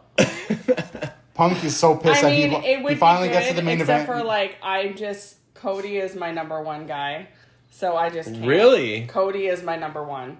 Okay. I have been. He's She up hasn't there. warmed up to dedicated- Punk yet. That's why. No, but I've He's been up there for me. dedicated to Cody for the last 4 years, Also, easily. what do we do with L.A. Knight? That's my Yeah. problem. That's my biggest problem. What do we do with L.A. Knight? But that's my biggest problem is that they fed LA Knight to Roman at the Saudi He show. didn't get buried though. He didn't. He's still as over as he ever was. 100%. But he's kind of it's kind of like the Drew situation. He's got bumped down the card. Now I feel like he's more mid card I feel like than the push that they were kind of leaning him towards before Punk came back. yeah. I kind of feel like it's at the point now with Roman matches, everybody kind of just assumes he's going to win. So whoever he beats, it doesn't really matter because everybody's like, okay, we knew that was happening. Yeah. So when, we'll say Cody, when Cody does eventually beat him, everybody's going to be like, holy shit, Right. So I think it's well planned out in that regard. It's just gone on for way too long. Roman's had that belt for 3.5 But years. that almost circles back to the issue, well, not really issue, but the situation we have where there's so many top-level baby faces. There's only 2 titles that anyone can ever go after. So you got to come up with good stories that seem main event level that aren't title related. They could easily do Orton and LA Knight, or they could even do LA Knight and Gunther. I don't know. They could do something that feels high level. Okay, I remembered my theory here. Okay. Remember, I was stuttering and stammering with my whole WrestleMania thing. Vividly. Okay, so like I said, we had Cena and Rock available, right? So you have Rock Roman night 1 and Cena and Cody night 1. Winners, being Cody and Roman, move on to main event night 2. But what about Seth, though? Well, Seth's got Punk. True. Yeah, but he has the main event. Punk wants the main event, though. That's all he wanted. He walked out because they didn't put him in the main event. Yeah, that's true. So, have a main event with Seth. I got another idea. The other two are just qualifiers to get to the main event the next night. I got another idea. Make WrestleMania 3 nights. Oh my god. Friday, Saturday, and Sunday. Yeah. Completely get rid of the SmackDown show in the Hall of Fame and just have that. And then eventually 4 nights, then it could be a buy one, get one. You are just so hung up on that comment, eh? He wants the main event night 4 of a buy one, get one. No, but... yeah. I would have loved to have been a fly on the wall for the conversation between him and Triple H. Yeah. I feel like that'll be... Just to hear that. There's got to be a Punk documentary coming out. There has to be. Of course there is. There's no doubt. The way they pump shit out on that network. Yeah, I can't wait to watch that. Yeah. Oh, here's the devil beating They're up. all the same height. Oh, here comes... Oh, here he comes. He's walking out. Watch it's the Who reveal. is it? Samoa Joe. Watch it's the reveal tonight. We're doing this. Yeah, of course. While Samoa Joe's pretending to beat So up. That's a MJF joke. lost, because he got beat up backstage, and MJF lost the titles. Oh, so they the lost? devil people have, because he did the match himself. Oh. But those guys are all big. Like, who is that? Who is that? Well, I think You know they... what? He's down in the ring right now. Now I'm wondering. Oh, that's MJF. Yeah, because he lost. Well, the they said titles. Wardlow, the one guy, I guess his gear looked exactly like Wardlow's. The like, one boots. guy's huge. It could be Wardlow. Joe's gonna kill him right now. Watch. Joe's going to hit him. Oh no. The devil just came out on TV. We interrupt this podcast. Yeah, we interrupt this podcast to to watch bring the you storyline. Pleasure AEW doing Dynamite. business with you. It could be Sami Callihan. Joe's going to hit him. Joe's gonna hit him. Yeah, of course. It's Joe. So we think Joe's the devil? Well, no, there's no way that it's the guy's the same size. Oh, so We're Joe's waiting been to working see. with the devil. Oh, Joe is working with the devil. I want to know who it is. Give me my payoff. This is interesting. Oh, maybe he is the devil. Oh. Muscle Muscle Buster. Buster. He's going to give him the TJ Wilson. No devil tonight. Or is Joe the devil? I don't know. Well, the devil said pleasure doing business with you, so Yeah, so he's working. so with he's him. working with him. Yeah. Yeah, we'll see. I guess maybe we'll Wow. see it. We'll see on Saturday. We saw that. We'll see it on Saturday. I at the mean, pay-per-view. see, that's interesting. sure it is. I could watch that, Yeah, but they're still dragging this way out. but I feel like they had initial plans, and those plans fell apart when Adam Cole got hurt. But this could be interesting, too, to like put face, not necessarily reveal the people, the minions, but put faces to associates. Right, of course. Okay, do you want to quickly go over the New York Post list? Yeah, let's do that. So today the New York Post released their Pro Wrestling Awards for 2023. So I'll read out all of the different categories, and we can kind of say if we agree or disagree with the winners. Okay. Men's Wrestler of the Year, MJF. No. No, No way. don't agree at all. It's Gunther. It's Okay. either Gunther or Rollins for me. Yeah. Women's Wrestler of the Year, Becky Lynch. No, I don't agree with that either. Becky had the match with Trish, and that was it. Like, she didn't really do a lot this year, at least that I remember. That was definitely the highlight, I think. Of At least her. it's not Charlotte Flair. Yeah. I don't know who I would say is the best. I don't know who I would say either. I mean, I'm not against Becky. I'm not against Becky I just either, can't but I think don't. of someone to replace I think her. she had a slow year, though. For her, it was a slow Yeah. year. Yeah. But the match with Trish was so amazing. It was awesome. That should have been on was- SummerSlam. Yeah, it was so incredible, that match. But I think it was even better because it wasn't on SummerSlam, because I think it lit a fire in them to be like, we got to make the best match ever now. Yeah, because they got cut They got from bumped the from show. They did. They really put everything on the For line. Shayna Baszler and Ronda Rousey, which was terrible. I think it came was across not that worse on bad. screen. I would like to go on record as saying MMA style pro wrestling matches don't work. Oh yeah, I wouldn't. Period. I don't think if I could go back time, I wouldn't book that match. But me as an individual, I thought it was fine. I felt like they put a lot of effort into it. It just didn't connect with the crowd at all. Yeah. And I think the fell match flat. would have done better in AEW than WWE. You think so? Yes, because Why? AEW is more mat wrestling. Like it's more like We're talking about wrestling Becky for and wrestling. Trish still? no. No, Shayna. Baszler. Oh, yeah. and Sorry. Ronda. Sorry. Yeah. But like they're more because this was a lot of mat wrestling, right? It wasn't a lot of like. But they were kicking the hell out of each other. Sure, they were. They were. But WWE is very like structured, okay, and then you can predict the move set Yeah. most of the time. Okay, well now he's gonna jump up and he's gonna do this, and then he's gonna do a rollover pin, and he's gonna kick out and slide out and whatever. You can predict what's gonna happen in the match. You can book the match yourself, produce it, or But you know what's Right. I just want to jump in for a second. You know what spot in a match always gets me hyped up, even though I know it'll never end on that move, is when Sammy does the Blue Thunder Bomb. Yeah. Yeah. It's always It's such always an awesome. amazing And moment it always in looks the match. really cool. And you know he's not going to win because he never wins from it. Yeah. But I just love that part. I don't know why I thought of that. It's but like Brian when he would do the kicks, the yes kicks. Yeah. And the last one always misses. yeah. Miz, You know it's gonna miss. carried that tradition on. Yeah. Okay. Male breakout wrestler of the year, LA Knight. Agreed. Absolutely Yes, 100%. agree. Yeah, There's no 100%. doubt. Yeah. Female breakout wrestler of the year, Julia Hart. Absolutely agree. That's a good pick. Yeah, I think That's a she great has pick. had a Yeah, fantastic I would say year. her, or I would say Sky Blue. Yeah. Yes. I think those two have really excelled. Yeah. Yes. Like from what they were before to what they are now. I Yeah. totally agree. Return/debut of the year is Punk.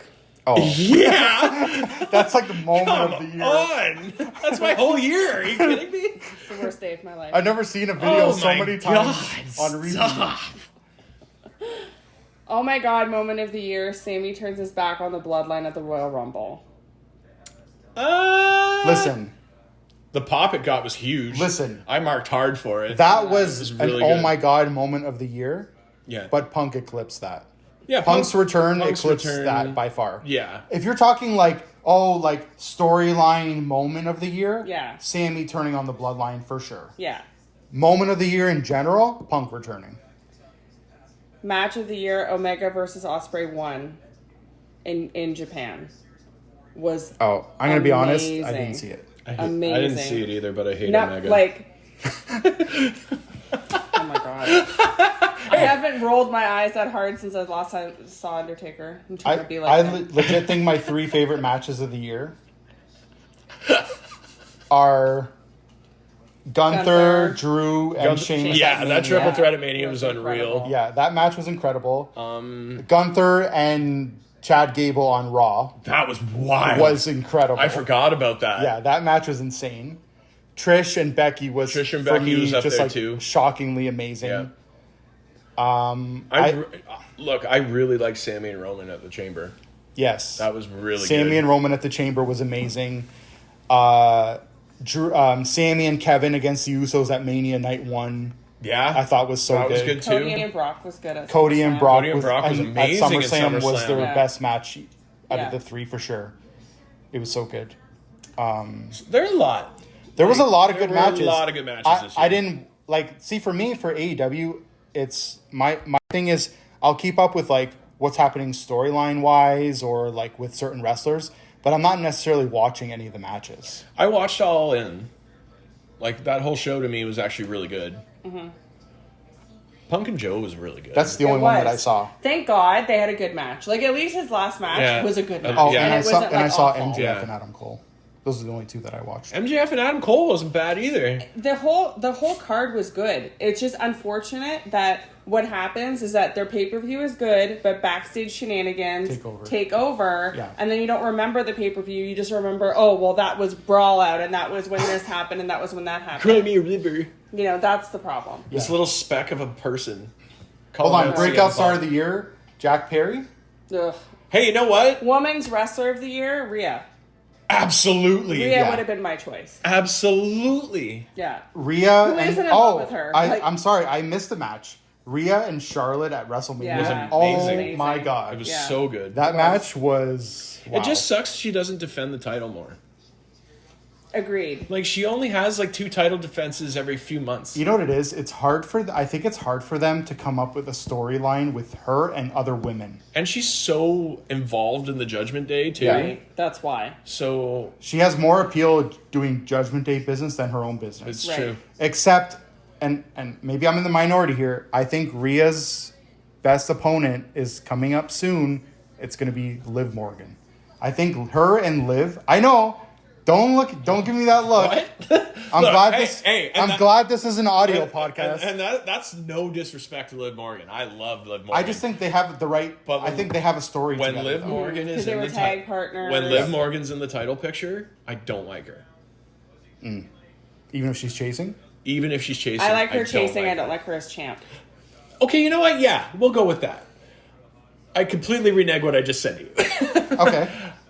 I like her when she's chasing, but when she got the title, it was really underwhelming. Yeah. Like, super underwhelming. They had her cheating to get out of beating Ronda. Yeah. But that's exactly Like- it, though, is that's where booking doesn't make sense. But that was also Vince, wasn't it? Yes. Yes. Yes. It was. So, Can we also just talk about how beautiful she looks in her mugshot? Okay.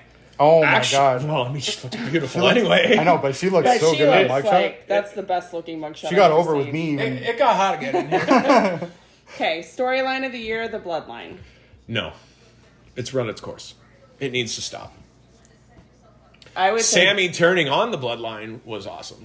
I think it jumped the shark when Jimmy turned on Jay at some. That was so stupid. I think don't get me started on that. I'm still It- mad it about was that so dumb. stupidity. I think that because was it a bad dumb. decision. I understand. It was dumb. I understand that they needed to break them up because Jay's Yeah. on a great singles run right Right. now, and props to him. Well, they needed to do something because Jimmy keeps getting arrested or whatever. That too. Does he? Yes. Doesn't he even now? He just recently had another DUI. Oh no, he was injured this time. Yeah. But he's enough where they're like, okay, Yeah. let's build up Jay as a single star. Last time he got arrested was in Detroit. Yeah. But the thing Was is it that actually? before, what they were doing was Jay wouldn't be on TV either. Yeah. They would both be gone. Yeah. So now it's just like, okay, well, if he's going to be stupid, you can I stay on also TV. kind of like Jimmy's new character though, where he's kind of Yeah. just naive to Roman's. He's like BS. a nerd. Yeah. He's like a little nerd Yeah, kind of. because he's trying to keep good with Roman, right? Yeah. Kind of kissing his ass, to be honest. But okay. Yeet. Why didn't we start the show that way? Oh, yeah, we should have yeeted. Faction of the year, Don't say the Bloodline. Judgment Wait. Day. Yes. Yes. Agreed. I love the Judgment Day. I Yeah, do too. I love all of them. I do Same. too. I think they all bring the right. Even JD. Even JD McDermott. You know what? If LA Knight wasn't breakout star of the year, I would say Dom. Yes. Dude, he's the best heel in wrestling. Yeah. He's so good. You're right. And it's not even go away heat. Actually- Everyone just hates him Dom- because he turned on Dom Ray. just got like eclipsed by LA Knight, but Yeah. like without him, it would have been Dom for sure. Because who doesn't love Dirty Dom? Like Yeah. Prison Dom, like all these things that they Dude, did were when he amazing. walked out at WrestleMania against Yeah. Ray and he's coming out in the penitentiary van, I was Yeah. like, this is hilarious. so good. The dude did like an overnight stay for jaywalking and he's acting like a hardened criminal. Yeah, so good. It's so funny. LA Knight was so over at SummerSlam though. Like you couldn't not go a minute without hearing LA Knight. Yeah. Even if you're just by yourself. I remember I went to get a drink and I was just walking back to my seat and some guy literally just looked at me and went, LA Knight. And he was waiting for me and I'm just like, yeah. And then Yeah. everybody around me, yeah. Like, and then we just laugh and walk to our seats. Tag team of the year. Wait.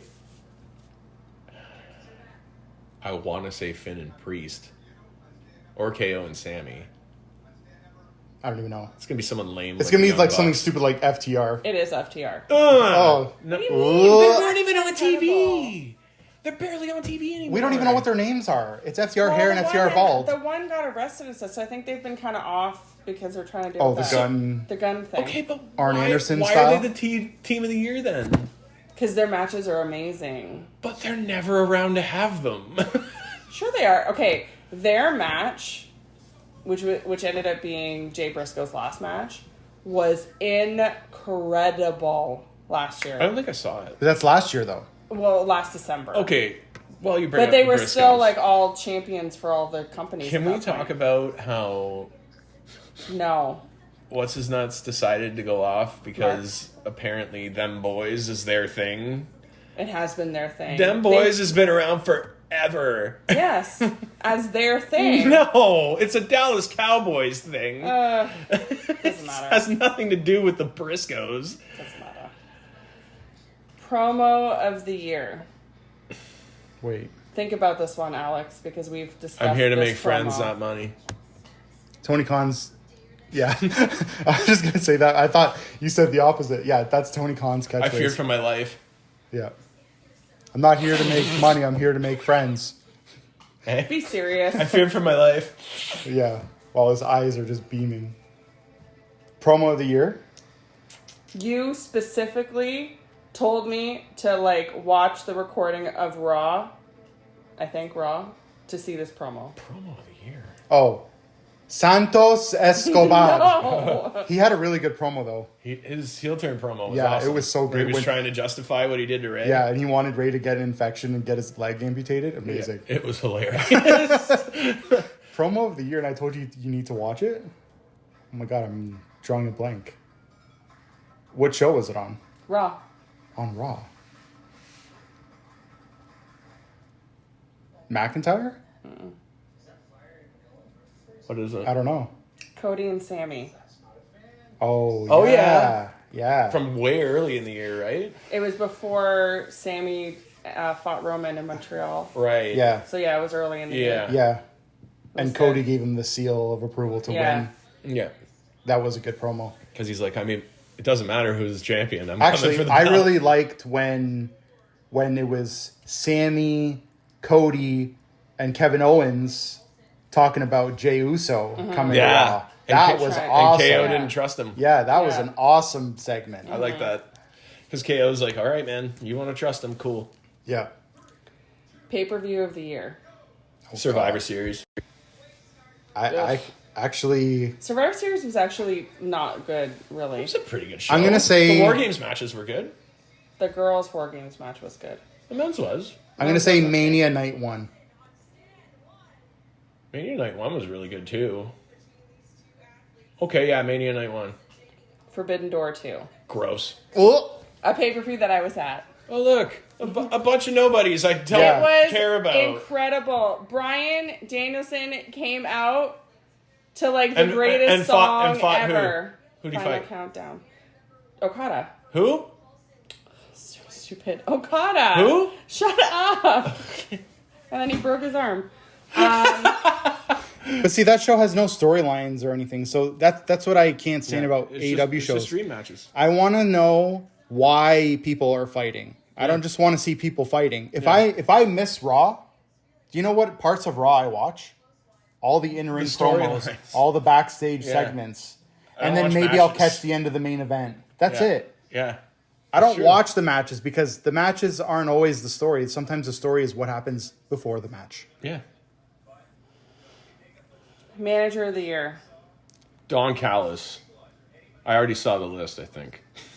No, there's no way Don Callis. I'm going to say Heyman. It's Heyman. Yeah, it's got It to be has Heyman. to be because of Roman. I'd take it. Heyman is one of the GOAT. He doesn't even really do anything anymore. He just kind of sits there on his phone and holds the belt up. But he's just perfect at it. Yeah, I know. Yeah, he is. When he needs to It'll be weird to see Roman without Heyman. Yeah, when he does eventually drop the wise man. Yeah. What if? I know. That's What if Yes, I know. It's the first the thing I thought of. OG Paul Heyman guy comes to his aid when the tribal chief drops him? Man, they could do Brock and Punk again if they wanted to. That would be amazing too. Because I rewatched their first match because WWE's been going on a Have Punk Punk get his spree win back. on YouTube. That match, The last time when we saw Night of Champions, it was Punk and Ryback, or was it Brock? no, Brock- it was Ryback Punk interfered? and Brock and- Curtis Axel. Brock and Punk was SummerSlam 2013. Yeah. Oh yeah. We saw the show like a month later, and it was Right. it was like when Ryback and Curtis Axel and everybody was with Heyman, Right. and Punk just wanted to beat the hell out of Heyman. Right. Yes. it was just like his revenge tour against Heyman. Yeah, and then he was gone a few short months later. Yeah. Biggest story of the year.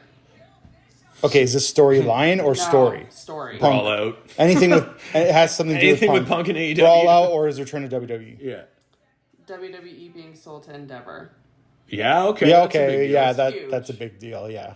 I agree, though. Like, I feel like they probably... This list was probably kind of preset before Punk's return. Yeah. Like, that they couldn't... Because otherwise, like, Punk would be in half Moment these of the year. categories. Yeah. Like all of those would have been Punk. I love your phone case, by the way. Thank you. My mom got it for me. Adorable. It's Harry birthday Potter present. for anyone who can't see, which is everyone watching or listening. This is an audio only podcast. Thank Yes. God. You don't want to know how many times Brad's been sweating about any of the female wrestlers that we've been talking about. Got really hot in here again. Oh, is that the rest of it? That was it. Oh, okay. That was the That was list. it? Yeah. I short list. agree with For the most of yeah. it. My list is different for quite a few of them, but Okay, well here, read out the categories and we'll go through.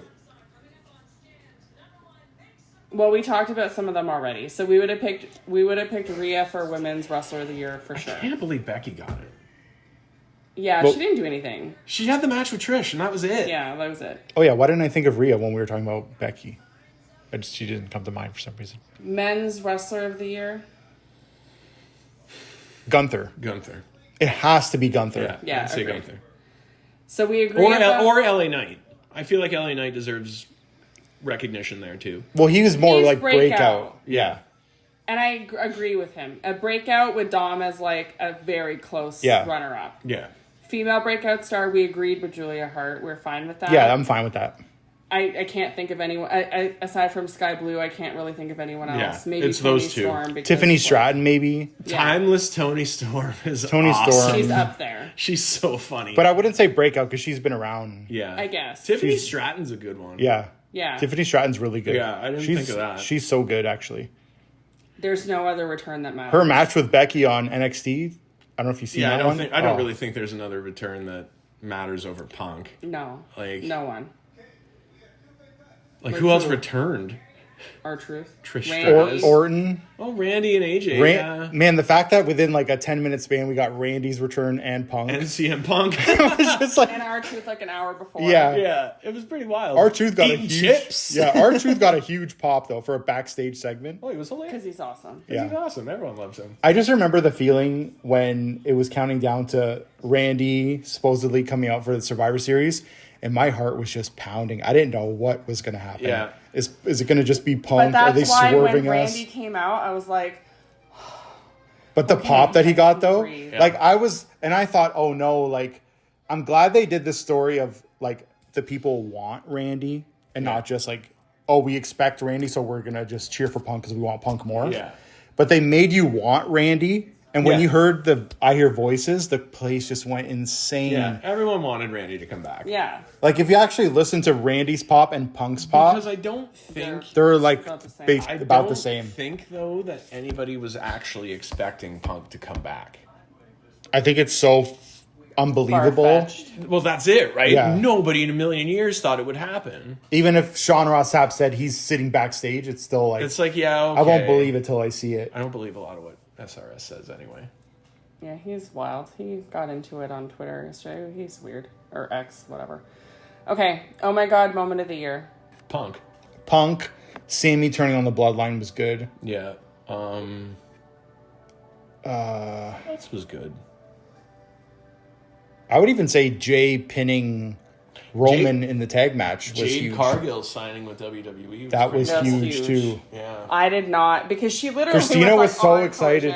Because I was like, oh, she's finally back. Like, this is what we needed. We needed something, like, positive with, like, a star. And even Alex was like, yeah, like, I'm glad she's back. She signs WWE, like, the next day. I'm like, what's happening? Like, what's going on here?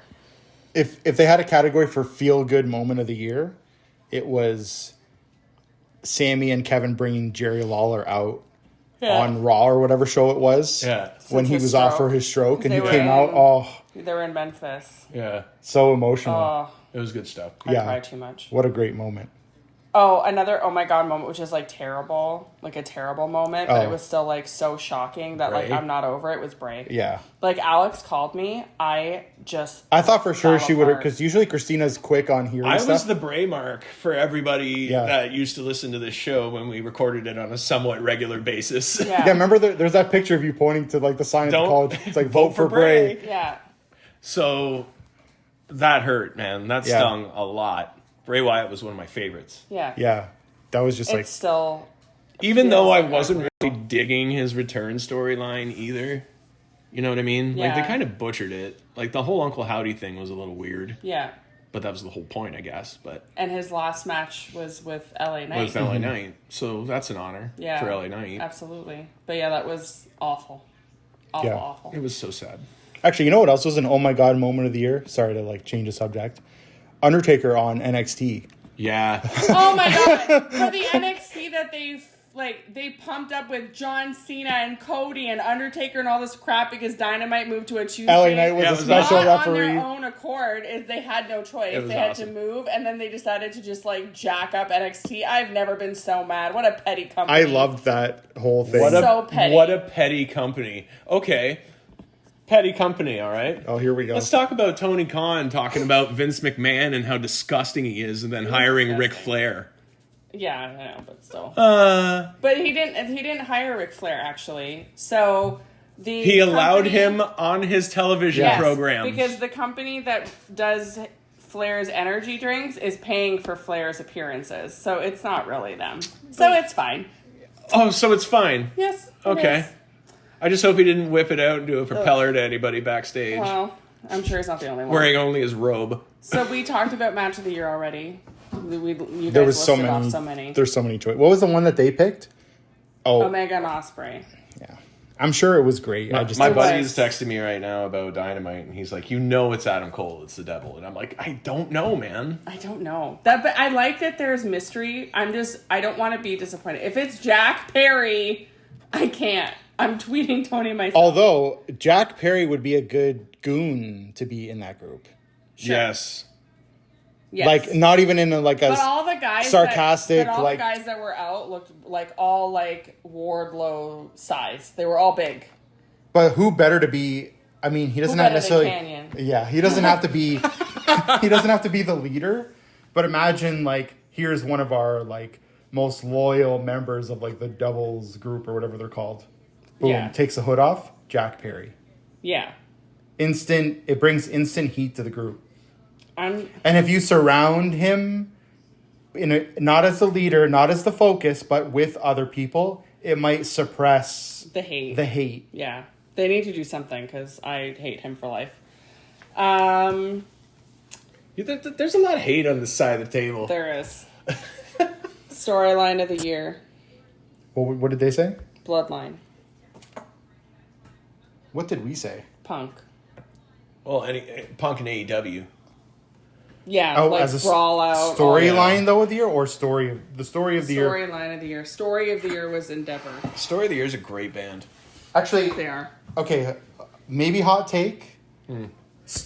The story that I enjoyed the most this year was Rey Mysterio and Dominic. I agree. I think It that was the actually most pretty good because week after week went by, and you're like, Ray, when are you gonna punch this kid in the face? Yeah, I loved that story, and then it he was only fought- for a few months, but And then he finally did it the week before WrestleMania. but then But even when, like, at WrestleMania, like, Dom throws water at his sister and she, Yeah. like, almost jumps the barricade. Yeah. That wasn't planned. Yeah. He just, like, did it. He and just did it. her instant reaction was to, like, Yeah. go over the Go barricade. But I Yeah. love that it's even continuing till now. Like when Dom lost the NXT North America title to Dragon Lee, and Ray was sitting at ringside, and Ray was so happy that his son lost. He has the best smile on his face. I think when Ray heals up, Ray and Dominic 2 is going to happen at WrestleMania. And that'll be his retirement And match. Ray's going to put Dominic over this time. Yeah. And ride off into the Yeah, sunset. Dom. I think that's I mean, like perfect. he was the NXT North American champion, which is a good thing for him. Yeah. But he's just been so good. Like Yeah. I don't know, his matches are good. His promos are good. What he brings to the mood Yeah. of the segments Yeah. is perfect. Dude, They gave him CM Punk's return match. Yeah. In Madison Square Garden. In Madison Square Garden. Yeah, that's Yeah. wild. That is clearly... Yeah. Yeah. They think very highly of him. Yes. Yeah. And so does everybody else, I think. Yeah. Yeah. Yeah. Like, people love love Dom. to boo him, but it's fun. Yeah. It's not because you don't like him. It's because it's like... It's because he's just such a so little fun. prick. Right. Okay. Faction of the year we agreed was Judgment Judgment We had no Day, issue yeah. with that. Tag team of the year. Not FTR. Oh, yeah. I don't think I had an answer for this. I'm actually surprised because, like, I feel like the Acclaimed was so hot. See, okay, I'd even gone with the Acclaimed. Because they were so They were hot. a big part of AEW for the better They part of literally the year. had special They're the made trio. They're the current trios champions. Okay. with them and Billy Gunn, right? Yeah. They had specially made titles. There were only like 10 of them made Yeah, when they with won the the tag scissors. titles with Yeah. the scissors on it. So cool. It was really cool. And they're hot pink. yeah. They're amazing. Okay, so I think we're good with the Acclaimed. I say the Acclaimed. I can't think of I'm anyone trying to think else, of somebody really. else. Yeah, I'm trying to think of WWE. WWE killed tag team wrestling, I like Kevin and Sammy. but they're not like a true They were, though. for like a minute. Okay, most entertaining tag team of the year, if that could be a special category, Cody and Jey Uso. Thank you for my TED Talk.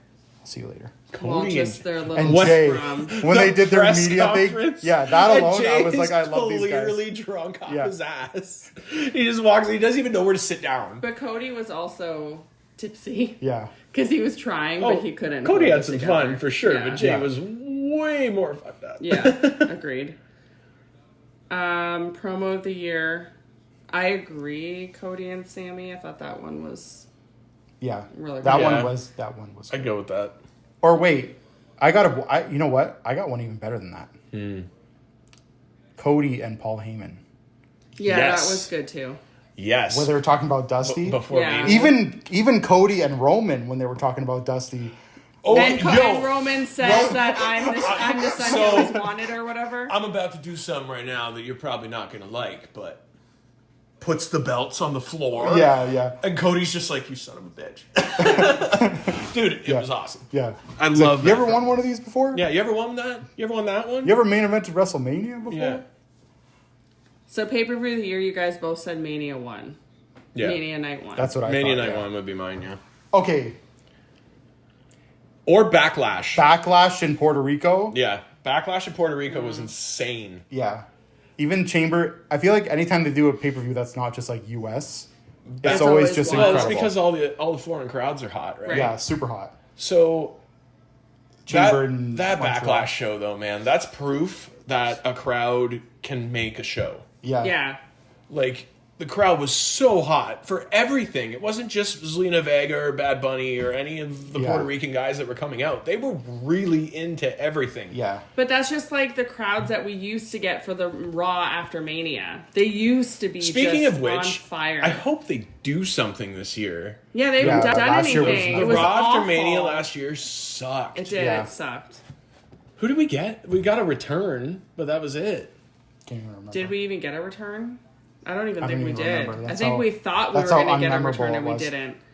But that was still like Vince was still in and Yeah. out at that time. Triple Yeah. H hadn't taken over yet. That's the biggest story of the year is Vince McMahon getting caught. Yeah, Triple H taking over. Like, officially. Manager Stephanie of the leaving. year. Steph leaving too. Huge. Yeah, so I think she left because I don't think any of the Saudi Arabian people wanted to work under a woman or work with a woman Because she was the chairwoman. because she was the chairwoman. Yeah, that's fair. Maybe. They wouldn't. That would be hard, yeah. There would be a very Like, That's one of their hard sell. biggest- Like, really, I hate saying that. Their biggest partner. But we're still at a phase over there where women have to completely cover up to go wrestle in a ring. Right. So, you know, Yeah, there could be issues with I that. definitely think there was some kind of political reason for that, and I think it has to do with Saudi Arabia. You don't Either think it's that the or rumor? just- There was a lot of rumors of affairs. With who? I don't remember who Stephanie's was with. Was it Christian? Wasn't it Stephanie and Christian? Or was it What? Britt Baker and Christian? Yeah, Britt Baker and Britt Christian Baker. was the Yeah, one. that was a rumor. A There big was rumor. a rumor going around for a while that Triple H and Stephanie were getting divorced. Yes. And I was like, please But don't. it was because she had cheated with someone, but who was it? I don't remember. And it's funny, too, because Kevin Nash brought it up on his podcast, and he's like, yeah, I'm reading this, and I'm texting Hunter, and he's like, well, that's funny, because I'm going to go pick the kids up from soccer right now. Yeah. So He's like, if I don't have to go pick them up, that'd be great. yeah. Manager of the year? Okay, one that's not Heyman. Let's think outside the box. Outside of Heyman. Yeah. And I don't want to say Don Callis again. I just said that because whatever. Prince Nana because of his dancing? That dance is incredible. I do like the dance. Dance is It's one of the incredible. I'm actually going to say Rhea for Dominic. She manages him almost every match. Yeah, she pretty You know much who I does. was thinking of? Just because I like her so much, Bailey Yeah. That's a good for one, too. damage control. Yeah. I like that. Even though she wrestles, obviously, but she's still like, she's mostly a mouthpiece. yeah, Right. she's like their leader. Actually, you know who I really like lately? Dakota Kai. Yeah. Mm-hmm. I think she's doing such a great job as this injured person. I like how conflicted she seems because on the one hand she wants to maintain her part in damage control, but she's also friends with Bailey, and Yeah. Bailey is slowly being weaned out of that group. You can Yeah. see it. Yeah. Yeah. So it's going to be interesting to see who she picks. I think she's going to turn on Bailey, to be honest, and go with everybody else. Well, I think the thing is the best way for this story to go is if they bring Sasha in as Bailey's backup. Yeah. So that makes sense. Yeah, except And for then- we're gonna get Bianca instead. Why do you say that? If Bianca's not really even doing anything. I think but Charlotte if Sasha getting doesn't come back, I think Charlotte Charlotte's getting her injured and she's out for put a a huge while. wrench in whatever they were gonna do. As long as it's not Shotzi, I don't care. I don't like her that I much. don't either. I think she's not very good. And they're trying to do something with her right now. And you know what? Credit to her. Credit to them. They've gotten her over to an extent. Like, her entrance with the tank is pretty cool. yeah. But I don't like her look.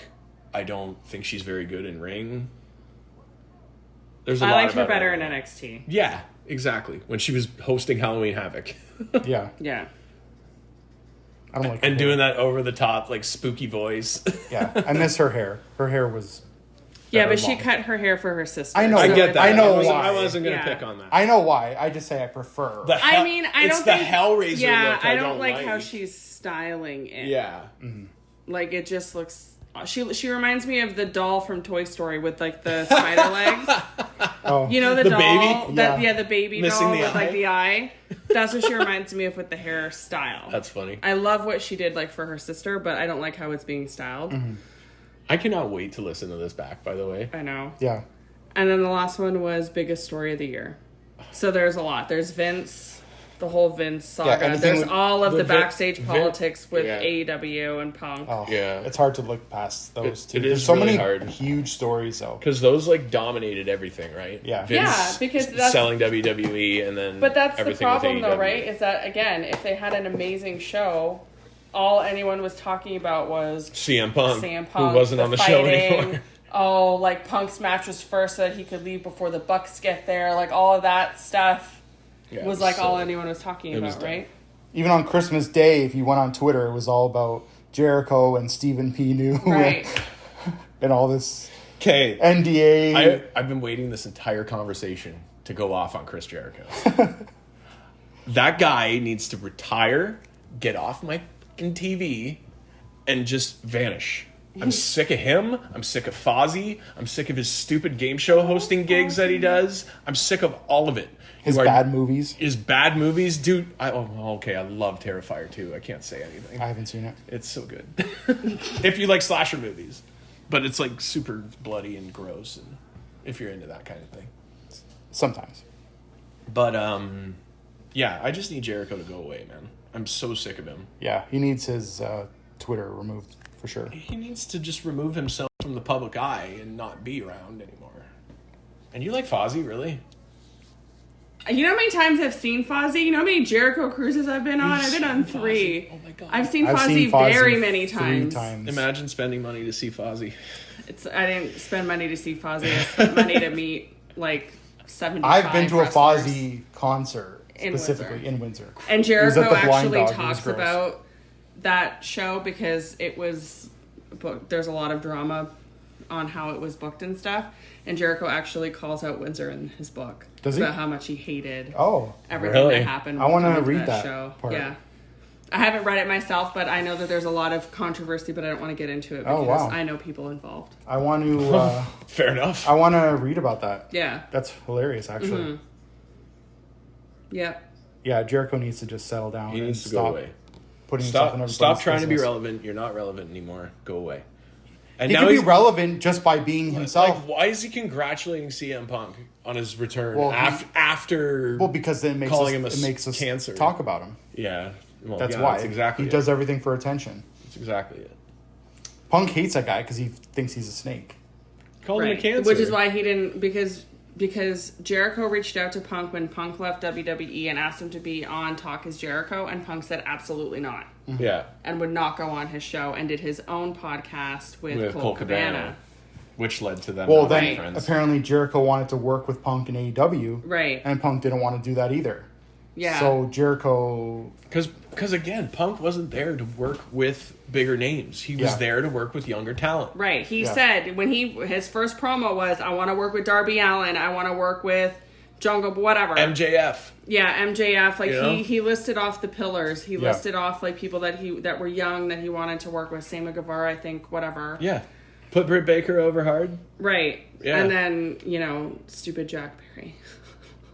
it's I'm crazy. never forgiving him. It's crazy ever. how many times we brought up Jack Perry. It's just We'd like to remind everybody that Tony Khan kept Brandon Cutler and Jack Perry and fired CM Punk. Can we all agree that 2023 was probably the most craziest year in the history of wrestling? Absolutely. I agree. It was wild. Like there's so many stories on a large scale, like the sale of WWE. Yeah. Like going that high. Yeah. To like that stressed me backstage out. issues. Yeah. CM Punk returning to WWE after 10 years. Yeah. Let me spit off a few facts about CM Punk, how long he's been gone. The New Day didn't exist when Punk was in WWE. That's true. That's gross. The New Day. The most been around for like ever. The most tag titles out of any team ever. Yeah. And they weren't even around. Yeah. The Shield, everybody was still in WWE. None of them had won a world title yet, I don't think. No. When CM Punk left. No. They were all still together. I think they broke up like 5 months later. Yeah. None of them won a world title. Think Roman not a champion. Seth, nothing. Dean, nothing. Roman might have been winning his first IC title at the time. Maybe not even. No, weren't they tag champs? Oh yeah, true. It was Raw. It was Ambrose was the US. Ambrose won US, and then Roman and Roman were the tag champs. Yeah. Yeah. Undertaker's streak was still alive when Punk was in WWE. Yeah. He lost it 2 months later. He walked out just before it happened. Yeah, 2 months later, the streak got broken. Disgusting. I'm trying to think of stuff now. What else? Like, there's, let's see what else. AJ Styles had not signed with WWE yet. Yeah. That's wild to think about because he's been around forever now too. He's had more matches in WWE than TNA. Yeah. He's been in the company for what, 7 years now? Yeah. Cena was still full It's going to be 8. Cena was still full time. Yeah. What else? There's so many things. There's so many crazy things that have happened. Triple H still had an in-ring career. Yep. He hadn't retired yet. Triple H still had world titles to win. Yeah, no kidding. Kane was still wrestling. Kane's the one that threw him out of the Rumble. I know. Yeah. Oh, I'll never forget it. Wait, was that the Rumble that Roman... Yeah, that was the Rumble that Roman won, wasn't it? Yeah. Because No, that was the right one that before Batista won. Yes. Batista won because everyone wanted Daniel Bryan to win it. It was Batista, right? That didn't happen yet. That was coming a few months later. What else? I'm trying to think what else happened. I don't know. Just a lot. 10 years is a long time. It's a very long time. Do you know that when Punk had his last match, it was January 27, 2014. Yeah. And when he has his first, that was a Royal Rumble. He's coming back on the 28th, and on isn't he? the Royal Rumble this coming year, January 27th, 2024. Exactly 10 years to the day. He's coming back. That's crazy. You can't plan that. You can't plan that, man. That's like fate. It's crazy. Which just adds more to my excitement for it because it was fate. He was always meant to come back. Yeah. Yeah. Oh! You never know. You never know where life's going to take you, but it took him Right back to everywhere. He needed to leave in order to understand to come back, just like Cody. Well, That's he said that in his promo. exactly what Heyman said to him. Yeah. Yeah, Heyman said that to him. You got to leave to know that you got to come back. Yeah. And he's back. Just think how poetic that whole thing is. Yeah. It's so, like, you said it yourself. You can't write that. You can't write it. Like, That's fate and destiny taking over. The thing is, like, let's compare it. Maybe this will be our last point. Let's just compare quickly. Like, say Edge going to AEW. Yeah. What emotional impact does that put on the wrestling world? Nothing. No. It's just No, like, it's just him oh, wanting to do it. oh, it's this guy that's been around forever. yeah, a That guy's is- been around that wants to get even more money to do whatever he wants with less control. I think he's just going to do his story with Christian and then ride off into the sunset. Which I'm fine with. Which I am more than fine with. He wants to retire with his best friend. Retire with your best friend. That's I just wish they had a Absolutely. better storyline besides people's moms and stuff like that. Like, I feel like it needs to be a storyline between them and not just, I don't like the way Christian's acting, so now I want to take his title. Yeah. That has nothing to do with the fact that you guys have a lifetime of history. And now we're talking about no names, moms, and dads. Yeah. Like, who cares? Yeah, I agree. It's such a stupid story. Well, the whole like the best friends whose mom kept showing up with them. Trent's mom. Yeah. It's so lame. That's a 5-star match, No, it by was the way. in the awesome. parking lot. She would It's show up lame. with the van. She even showed up at Wembley. It's so cheesy. Ugh, I love it. Lame. Sue. Only the basement dwellers I would love cheer for Sue. that. Sue. Not a basement dweller. All right, well, I think it's time to wrap up this 5 to 6 year show in the making. Yeah, no kidding. This 3-hour podcast we've just recorded. Maybe we split it into two. I don't know. I think this Podcast night 1 and night 2. I think this is our longest one that we've ever done. Absolutely. I think Probably. our longest was like an hour and a half. Yeah. Yeah. We would normally be like, oh, we're about an hour and a half, so we'll Yeah. like cut But it we down. had Yeah. so much to We- cover. We Yeah, too much. we have given you a supersized episode. Yeah. We didn't even really talk about stuff that had happened like in the time we had done this. We just talked about stuff that happened in the last 2 or 3 years. Because the last 2 or It's 3 years so have been so wild. crazy. Yeah, it's so much Yeah. that you can't. There's no way. But- But we'll do this more frequently, so it's not. Oh, as- absolutely. Yeah. We're gonna have to now. Yeah. We'll have to figure out how Now, to do now it. that we're like, back in over- the groove. Yeah. Maybe we can do something like over Skype or something and somehow record it. Yeah. We'll figure something out. That would be cool. Yeah. Let's just do that. Yeah, so we got... I just bought a laptop too. I got it did you? tomorrow. Well, there you Oh, go. perfect. So we there you It's go. perfect. yeah, we'll definitely come up with something. Yeah, man. But so thanks for tuning into this reunion show. Yeah. Hope to be able to make some more episodes, especially with the Rumble and WrestleMania coming up shortly. And then, we'll keep in touch. And any final words from my co-host, Christina? Anything you want to add? I don't want Punk to win the Rumble. Wow, okay. Yeet. Yeet. Okay, I'll yeet too. Yeet. Yeet. All right, thanks for tuning in. Bye. Bye, guys.